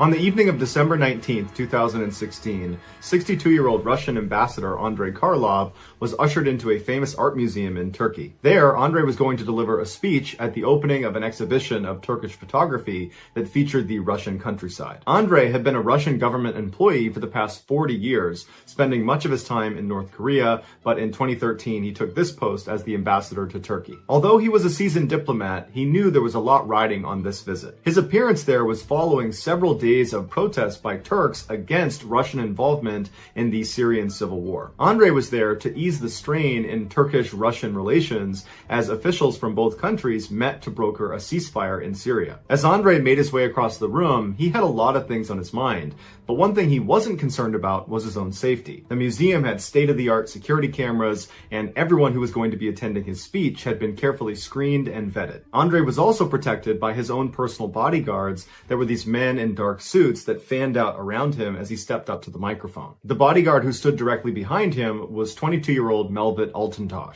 He was a Turkish native who for 2.5 years had served on an elite riot police unit, and over the past year, he had been asked 8 separate times to be on the personal security detail of the Turkish president. Andrei looked down at the podium at his notes, and then he looked up at the room that was filled with journalists and dignitaries, and he composed himself, he cleared his voice, and he began to speak. Behind him, Mevlut, the bodyguard, opened his jacket slightly and continued staring at the back of Andrei's head. And then in one swift motion, he drew a pistol and fired 3 shots into the ambassador's back. And then when the ambassador fell to the ground, Mevlut moved on top of him and fired 4 more shots, killing him. Guests started screaming and running for cover. Meanwhile, Mevlut pointed his finger into the sky and yelled, "Do not forget Aleppo, do not forget Syria." And then he began walking around the exhibit, smashing the pictures on the wall before Turkish security forces showed up. There was a gunfight and Mevlut was killed. It would turn out Mevlut was not a part of Andrei Karlov's security detail. He was actually off duty, but had used his police credentials to get into the exhibit hall. His exact motive for the assassination is unclear. Some think it was revenge for Russia's targeting of rebel-held areas in Aleppo. Others say the shooting was designed to disrupt warming relations between Turkey and Russia. But regardless of why it happened, what the world remembers from this event is the award-winning photograph that was taken of Mevlut immediately after he committed the attack. Here is that photo.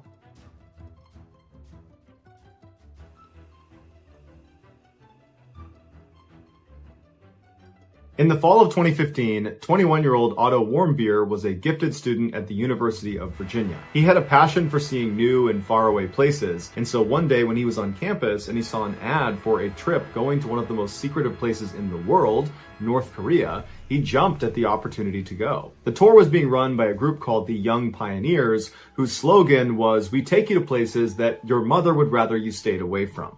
But they promised their tours were totally safe. Initially, Otto's parents were not too keen on the idea of their son going to North Korea, but when they saw how excited he was about going on this trip, they ultimately said, "Okay, we'll let you go." On December 29th, 2015, Otto met up with the other 10 members of this tour group at the airport. They all climbed inside of an old Soviet jet, and they took off for North Korea. 15 hours later, they arrived at Pyongyang International Airport, and as soon as they got off the plane, the North Korean border police came right up to them, confiscated their cameras, and then checked their phones for any subversive material. After a few tense minutes, they gave them their phones back and allowed them to leave. The group went straight to their hotel, and before they went inside, they noticed a clearly anti-American billboard right outside, and it made the group very uneasy because they were all American. But they collectively decided that this was just part of the experience and they shouldn't be worried or concerned about it. And before long, they had totally let their guard down and they were out enjoying the sights and sounds of the capital city. At one point, Otto and some others even got into a snowball fight with some North Korean children. By New Year's Eve, the group felt completely normal walking around North Korea, and so they headed to this huge party at Kim Il-sung Square with thousands of other North Koreans. And then after that was over, they headed back to their hotel and continued to drink. The hotel they were staying in was designed to entertain foreigners. In addition to their bar and 5 restaurants in the lobby, they had a massage parlor, a sauna, a bowling alley. I mean, this group was totally living it up. The following morning, which was the day of their departure from North Korea, Otto was one of the last people of the group to hand his passport to airport officials. And when he did, it seemed like they spent a lot of time looking at it and then looking at Otto and then talking to each other in Korean. And then at some point, 2 North Korean soldiers just appeared out of nowhere behind Otto, tapped him on the shoulder. Otto turned around and they grabbed him by the arm and led him away. The others from the group that saw this happen would say Otto didn't put up any resistance and didn't look scared. He just walked with them. Later, North Korea would release grainy CCTV footage taken from inside the hotel where Otto and the group was staying that showed this unidentifiable figure walking into a restricted area, pulling a poster off of the wall. And the North Koreans were saying that figure was Otto. After taking Otto from the airport, North Korean officials said they found the poster that had been stolen in Otto's possession, and they accused him of a very serious crime in North Korea, which is damaging or stealing any item that has the picture or name of the North Korean leader on it. Otto was sent to jail and the rest of his group was told to leave. 2 months later, on February 29th, the North Korean government released a video that showed Otto walking into a North Korean courtroom. His head is down and his hands are cuffed. They walk him into the center of the room and sit him down in front of this long table, and he's looking out to the sea of reporters and courtroom officials, and he proceeds to confess to his crime. The way he describes what he did is so bizarre that many people believe it was a forced confession scripted by his interrogators. Otto says he put on his quietest boots, the best for sneaking, and then snuck his way into the hotel where he stole the poster. He claimed a local Methodist church, a university's secret society, and the American administration all collectively pushed him to do this. He said his actions were intentionally designed to hurt the work ethic and motivation of the Korean people. And he also said he was impressed with the North Korean government's humanitarian treatment of himself, considering he was a severe criminal. And then after his nearly 2-minute long confession, he stands up and bows to the court, and then appears to break character and begs for forgiveness, and he's quickly ushered out. A month later, the North Korean court would convict Otto and sentence him to 15 years of hard labor. But after 17 months of intense political pressure, North Korea agreed to release Otto and send him back to the United States. Now, to this point, nobody had had a chance to communicate with Otto while he was in prison. And so when he was sent back, he was not the same Otto. He had suffered some unexplained head injury and was in a coma. When Otto's parents saw him for the first time, they barely recognized him. They said it looked like his lower teeth had been moved around with pliers, and they found a large scar on his foot that they didn't recognize. North Korea denied any intentional mistreatment of Otto. They said he fell into this coma after contracting botulism, which is a very rare form of food poisoning that can be deadly. Once Otto was back under American medical care, doctors did everything they could to try to get him out of this coma, but there was nothing they could do. He was in a persistent vegetative state, and he had already suffered severe brain damage. And so on June 19th, 2017, just 6 days after Otto was back in the United States, his parents made the heartbreaking decision to remove him from life support, and he died shortly thereafter. To this day, no one really knows what actually happened to Otto. Here is one of the final photos of Otto while he was still alive and healthy, taken right after his strange confession. He's holding back tears and begging for mercy, but mercy would not come. So that's going to do it, guys. If you found the secret in today's episode, let us know in the comments what it is and where you found it. So give us the timestamp. And if you're the first to do that, we'll pin you at the top of the comments section. If you enjoyed today's video and you haven't done this already, please offer to house sit for the like button. And when you're there, split all of their 2-ply toilet paper into 1-ply. Also, please subscribe to our channel and turn on all notifications so you don't miss any of our weekly 3 or 4 video uploads. If you want to get in touch with me, you can direct message me on Instagram or on Twitter. My username for both platforms is the same. It's JohnBallen416. I also have a ton of content over on TikTok where my username is MrBallen. I also have a second YouTube channel called MrBallen Shorts where I post random short videos. If you have a story suggestion, please submit it to our subreddit just called MrBallen. It's linked in the description below. So whether I see you on Instagram, Twitter, TikTok, Reddit, YouTube, or some combination, just know that I really appreciate your support. And until next time, that's going to do it. See ya. In April of 2023, police in a little town in western India got a call about something horrible being discovered inside of this tent on a farmer's property. So the police went to this property, they found this patchwork tent, which was propped up against the stone wall on the back of the property, and the police, they opened it up, they looked inside, and at first they didn't really understand what they were looking at. It just looked like a sort of weird religious shrine of some kind. But upon closer examination, they realized what they were looking at was actually something very dark. This is one of those stories that goes in a totally random direction at the end, and I must warn you, it's quite graphic, so viewer discretion is advised. But before we get into that story, if you're a fan of the strange, dark, and mysterious delivered in story format, then you've come to the right place because that's all we do, and we upload once a week. So, if that's of interest to you, the next time the like button is not looking, secretly replace their medical marijuana stash with an ornery 200-pound Komodo dragon. Also, please subscribe to our channel and turn on all notifications so you don't miss any of our weekly uploads. Okay, let's get into today's story.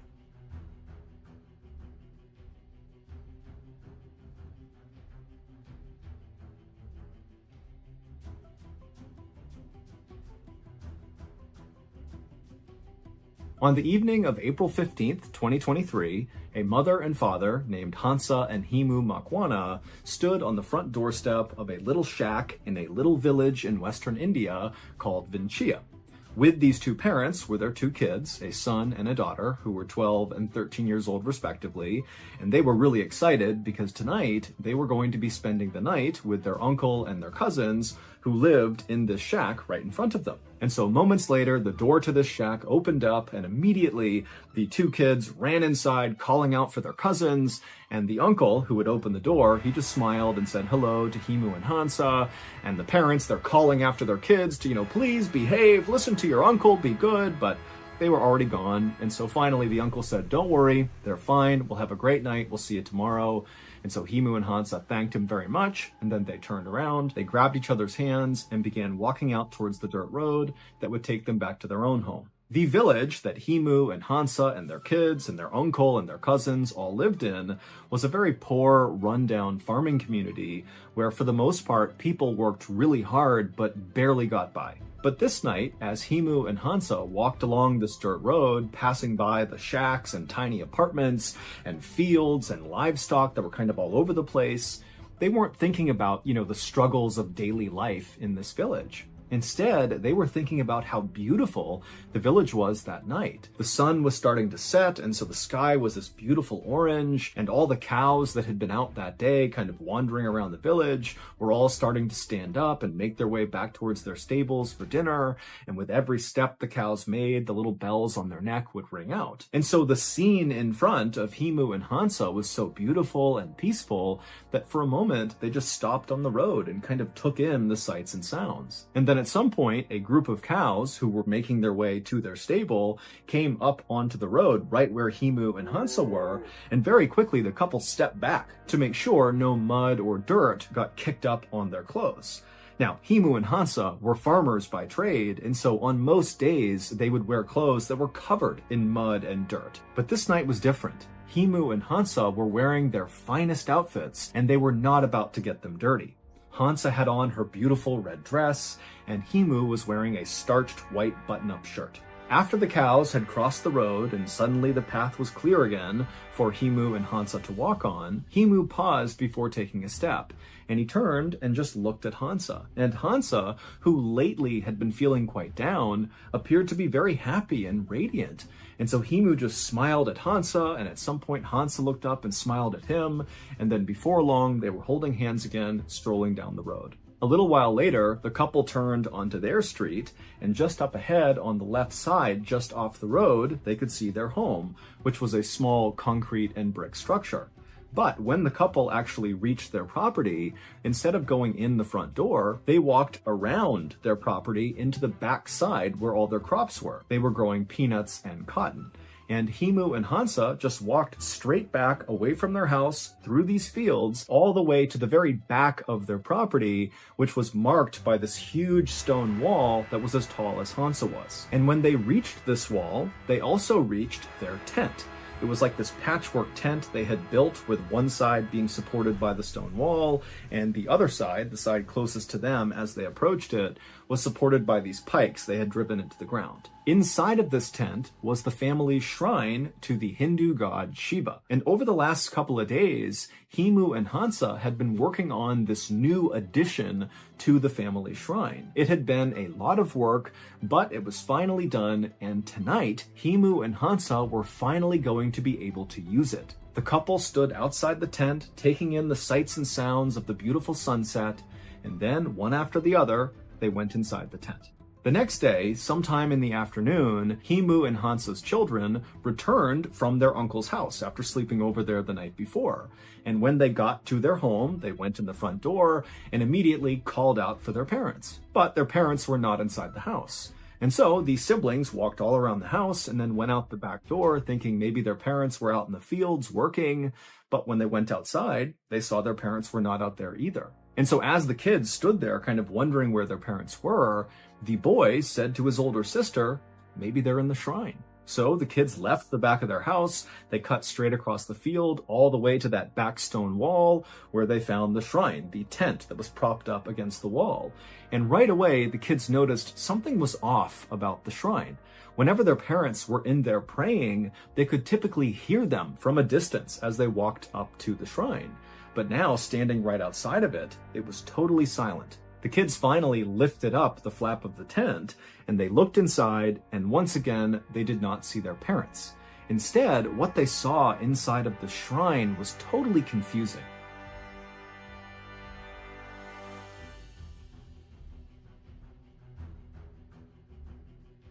Once the news headlines fade about whatever terrible thing happened to them, the victims of violent crime and their families are often left to pick up the pieces of their shattered lives all on their own. This is why we started the MrBallen Foundation. It is a registered 501c3 charity whose sole purpose is to help these forgotten people. However, we can't do it alone. Since last year, with your help, we were able to raise and give away to victims of violent crime and their families nearly $500,000. And this year alone, our studio, Ballen Studios, is going to donate $1 million.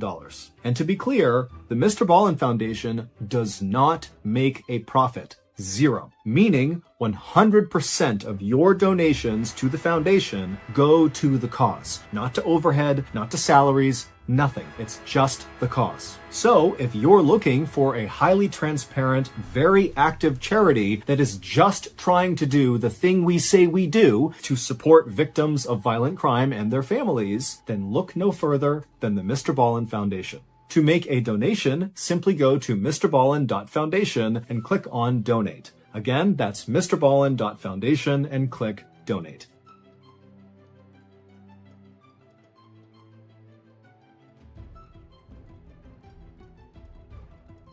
The shrine, which their parents typically kept absolutely immaculately clean at all times, looked kind of dirty.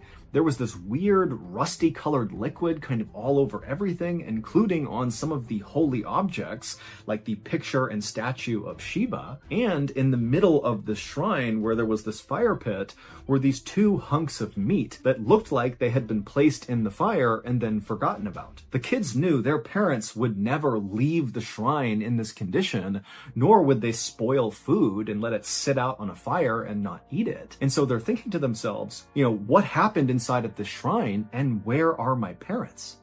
And then when they did one more look around the inside of the shrine, they noticed something that they had not when they first opened up the tent. And when they realized what it was, they screamed and took off running. This is the story behind what those children saw.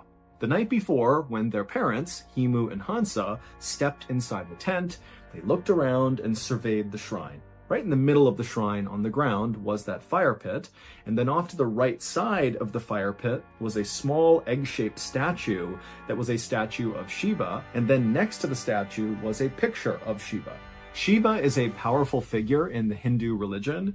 He is viewed as a god of both rebirth and of destruction, and when he is portrayed, like in the photo and in the statue that was inside of this shrine, his skin is smeared white with the ashes of corpses. He has crescent moons in his hair, and around his neck are snakes and skulls. And so Shiva is kind of viewed as both a loving, kind god and also one to be scared of. And so after the couple looked around at their shrine for a second, they got to work.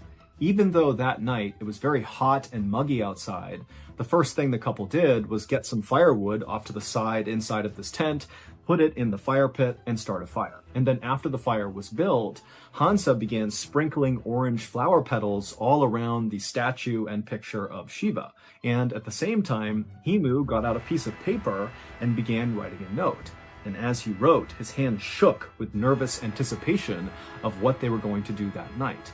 And then after Himu finished writing this letter, he and Hansa dipped their thumbs in ink and pressed them to the bottom of this note, kind of like signing the note. And then after the note was complete, they folded it up and tucked it between the statue and the picture of Shiva. Then Himu and Hansa turned their attention to their newest addition to the shrine. The new addition basically just looked like a big door frame, but without a door in the middle of it. It was made out of scrap metal that Himu and Hansa had gathered around their village, and if you were standing in front of this structure, it would almost look like you were looking at a doorway into the fire pit. And also draped over the top of this rectangular frame was a white rope. And so Himu and Hansa moved over right in front of the structure as if they were going to walk through the frame into the fire.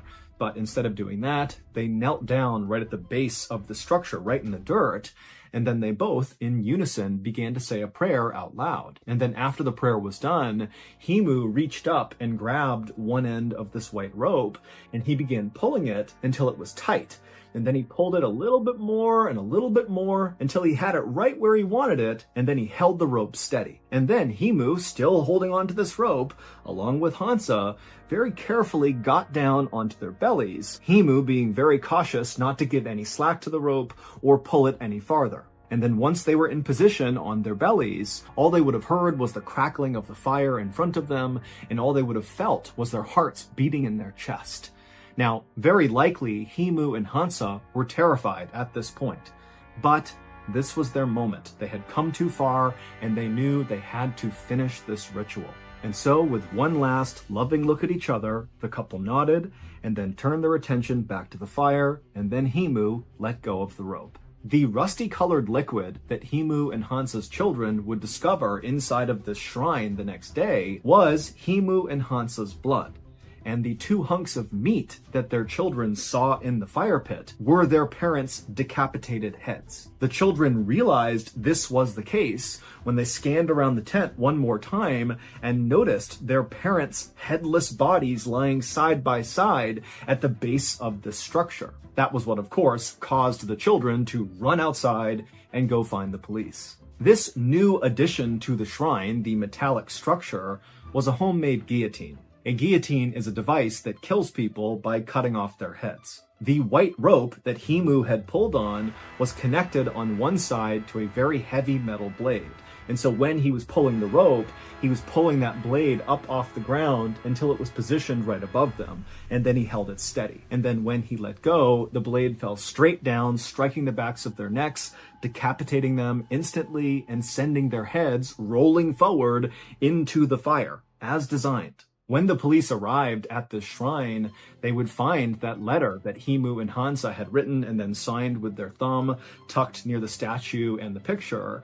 And in this note, Himu and Hansa would not give a reason for why they did this, but they would say, "This was our choice, we wanted to do this, we just ask that our living family members take care of our children and our elderly parents." No one has been able to give a reason for why Himu and Hansa intentionally decapitated themselves and then let their heads burn in a fire. Their family has said there was no indication that the couple was going to commit suicide. I mean, they seemed happy. They were not financially well off, but they were not financially struggling either. It seemed like their life was good. And so basically, this whole thing came out of left field. As for the police, they believe that Himu and Hansa must have been performing some sort of black magic ritual where they believed if they lopped their heads off and allowed them to roll forward and burn in this fire, that somehow would bring them closer to perhaps Shiva or some other god or some other higher power. But as of today, no one knows.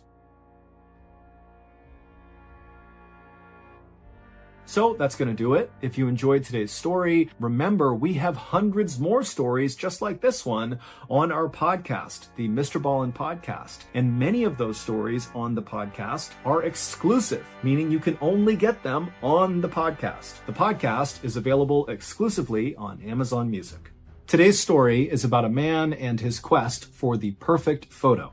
He would eventually get it, but it would cost him dearly. We will show you his picture at the end of today's video. But before we get into today's story, if you're a fan of the strange, dark, and mysterious delivered in story format, then you've come to the right place because that's all we do and we upload once a week. So if that's of interest to you, please offer to buy the like button a brand new set of AirPods, but just give them regular earbuds with the cords cut off. Also, please subscribe to our channel and turn on all notifications so you don't miss any of our weekly uploads. Okay, let's get into today's story.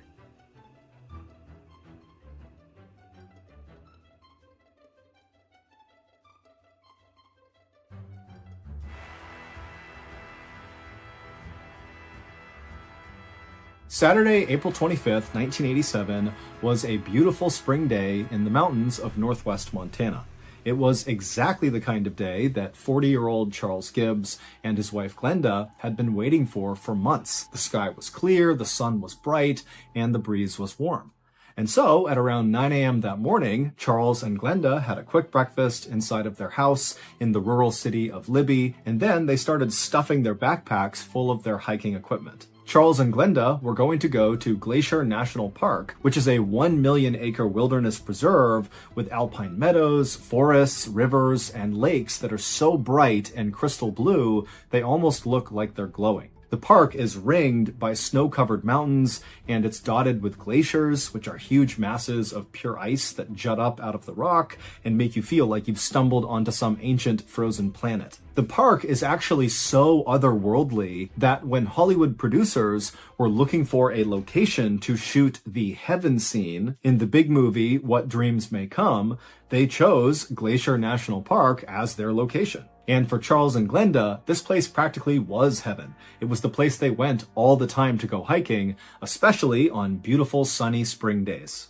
After packing all of their gear, Charles and Glenda made their way out the front door and began heading to their car, when as they were walking, Charles suddenly stopped short, shook his head, turned around, and ran back inside the house. When he came back out again, he was carrying his camera bag, and so he ran over to the car, he sat down in the driver's seat, and he grinned at his wife, and he held up the bag, and he said, "Now we're ready." Both Charles and Glenda worked for the public schools in Libby. Glenda was an elementary school teacher, and Charles drove a school bus. But like a lot of people who lived in Montana, their real passion was the outdoors. And for Charles specifically, his real passion was wildlife photography. He was actually a pretty accomplished amateur photographer. He'd had a couple of photo exhibits locally, and he'd gotten a few of his pictures published in the local newspaper. But what Charles really wanted to do with his photography was get one of his wildlife pictures published in a weekly publication called the Hungry Horse News. The Hungry Horse News was a tiny publication, but they had won a Pulitzer Prize, which is the highest award for American journalism. And the Hungry Horse News was famous for its nature photography. Charles had been submitting his work for years to the Hungry Horse News, but the editor kept rejecting them, telling Charles that his photos were totally beautiful, but they weren't dynamic enough. Nothing was happening in these photos. And so, that morning, on the couple's drive to Glacier National Park, Charles began talking out loud to Glenda about what strategy he was going to use for his photographs during their hike. You know, what route they were going to be on, and what was the best angle to take certain pictures. And as Glenda listened to Charles, she just smiled to herself, because it was like no matter how many times Charles got shot down by the Hungry Horse News, she knew he was never going to give up. And so she loved his determination and just unflappable attitude about his craft. At around 11 a.m., Charles and Glenda pulled off the highway and began heading towards the trailhead where they would start their hike that day, which was located at the base of Elk Mountain on the southern border of the park. The route they had chosen for that day was not one of the most popular at the park. And the reason for that was the trail was really steep, and in certain parts of it, it was fairly overgrown. And so really only the most hardcore hikers would go up this trail, of which there weren't that many. And so Charles and Glenda were used to being on this trail and seeing no one. But they preferred it that way. They loved being alone out in nature. Finally, they reached the gravel parking lot right at the trailhead, and Charles parked their car, and then he and Glenda hopped out, they grabbed their bags, and then began walking on this trail. The first mile of this trail brought the couple out along an abandoned road, and then over some railroad tracks, and then out into this beautiful field full of white flowers, and then the trail really started to get difficult because it basically went straight up the side of a mountain. And as they walked up this really steep part of the trail,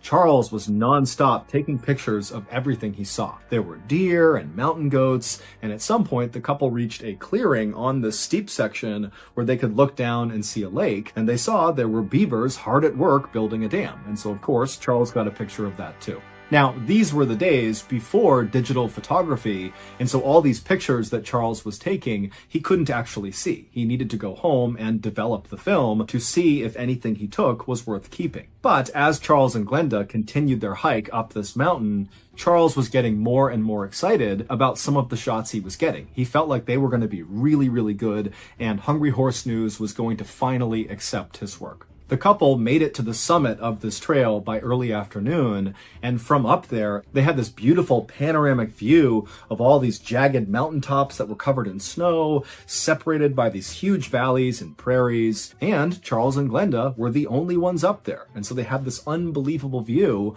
all to themselves. And so the couple would eat the lunch that they brought with them while sitting on this rocky outcropping, kind of looking out over this stunning view. And then when they were done, they packed up their stuff and began heading back down because they knew they wanted to get off of this trail and out of the park before sundown. It was just about 5 p.m. when Charles and Glenda had reached the final slope of this steep section of the trail, and they were getting closer and closer to that big open field with the white flowers. And as they're going down this last section of steepness, Charles suddenly grabs Glenda and stops her and puts his fingers to his lips and then turns around and points behind him. Charles was visibly excited about whatever he was pointing at, but when Glenda looked in the direction he was pointing, she couldn't see anything, but she obviously knew that whatever he was pointing at, Charles wanted to take a picture of it. Now, Glenda, by this point, was really tired from the hiking and just wanted to go back to the car and go home. I mean, after all, Charles had taken dozens and dozens of pictures that day. Like, we don't need to get one more. And so Glenda would look at Charles impatiently, basically suggesting, like, come on, we can come back another time. But Charles didn't budge, and he looked at her like, please, I want to get one more photo. And so Glenda kind of did one of these and was like, okay. And Charles said, thank you, I'll meet you at the car. And so Glenda stood there and watched as her husband got his camera out, turned around, and began slowly making his way back up the trail. And again, Glenda's looking. She can't see what he's going to take a picture of, but she figured, he had his plan. And Glenda, she turned around and began heading back down towards the car. It didn't take long for Glenda to get back to the car. She got there right around 6 p.m. And when she got there, she hopped inside, sat in the front passenger seat, turned on the radio, and then she expected to have to wait for maybe another 20 minutes or so for Charles to finish up and come join her. But Glenda, after sitting in the car, was so tired that she accidentally fell asleep.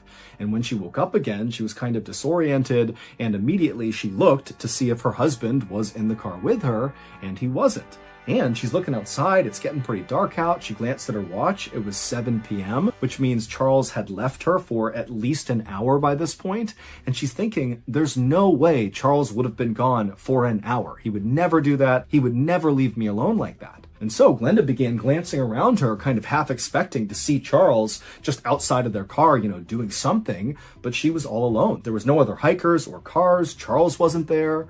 And so starting to panic, Glenda got out of her car and began hustling back onto the trail to go look for Charles. And so she's yelling for Charles, she's looking around, it's getting darker and darker, and there's no sign of Charles. He's not calling back to her, it's just totally silent. She walks along the abandoned road, she reaches the railroad tracks, she gets into that meadow with the white flowers, and still there's no sign of Charles. And she gets to the base of that steep section of the trail, and she's looking up at all these trees and how dark it was getting, and she's thinking to herself, if Charles is in trouble somewhere up there, there's no way I can help him by myself in the dark with no equipment. No one knows I'm here. I mean, this is an emergency and I need help. And so Glenda would scream a few more times for Charles. And after not hearing any response, she turned and ran all the way back to her car. She turned it on and she drove to the nearest ranger station. Thank you to BetterHelp for sponsoring today's video. When I was younger, there were several people I was very close with who struggled mightily with depression, and it was very difficult to watch because all I wanted to do was help them, but the reality is it's the person who is struggling who needs to go out and get help in order to get better. You can't just magically make them feel better. And so because of this experience in my youth, by the time I was an adult, I was very adept at talking about my feelings to anyone who would listen because I was concerned if I didn't share, I might start bottling things up and then I would get depressed. However, it's really easy to talk openly about your feelings when your feelings are good and you feel okay. But when you feel really bad and sad and depressed, it's nearly impossible to tell people about how you feel. And so in 2017, when I started having really dark thoughts for the first time in my entire life, suddenly I was not able to tell people about it. Luckily, my family encouraged me to seek out professional help, and I did see a therapist, and ultimately, I really think that saved my life. So if you're struggling right now but feel like you can't talk to anyone about how you're feeling, consider giving BetterHelp a try. BetterHelp is a highly reviewed online therapy platform, which means you can get the help you need right from the comfort of your home. Get matched with a BetterHelp therapist after filling out a brief survey, and then you can talk to them however you feel most comfortable, whether it's through text, chat, video call, phone call, or some combination. And at any time, if you want to switch your therapist, it's easy and free to do so. Get 10% off your first month at betterhelp.com/MrBallen. I've also left a link in the description.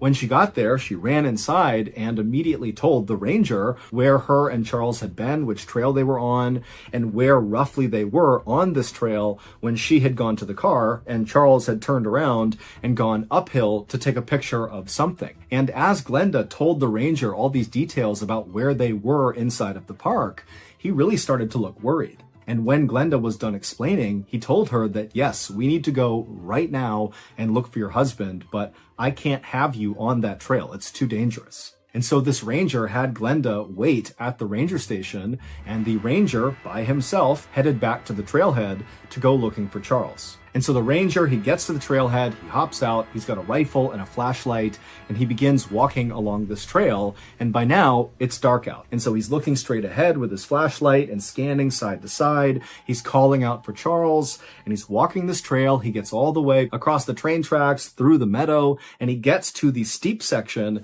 and he actually begins going up this part of the trail until roughly the area where Glenda had described Charles going one way and her going back down. And when he got there, there was no sign of Charles, and so the ranger just took his rifle and fired 3 shots into the air, hoping that that might get Charles, if he was in the area, to hear him and call out or do something to indicate where he had gone. But after firing his gun, the ranger heard nothing.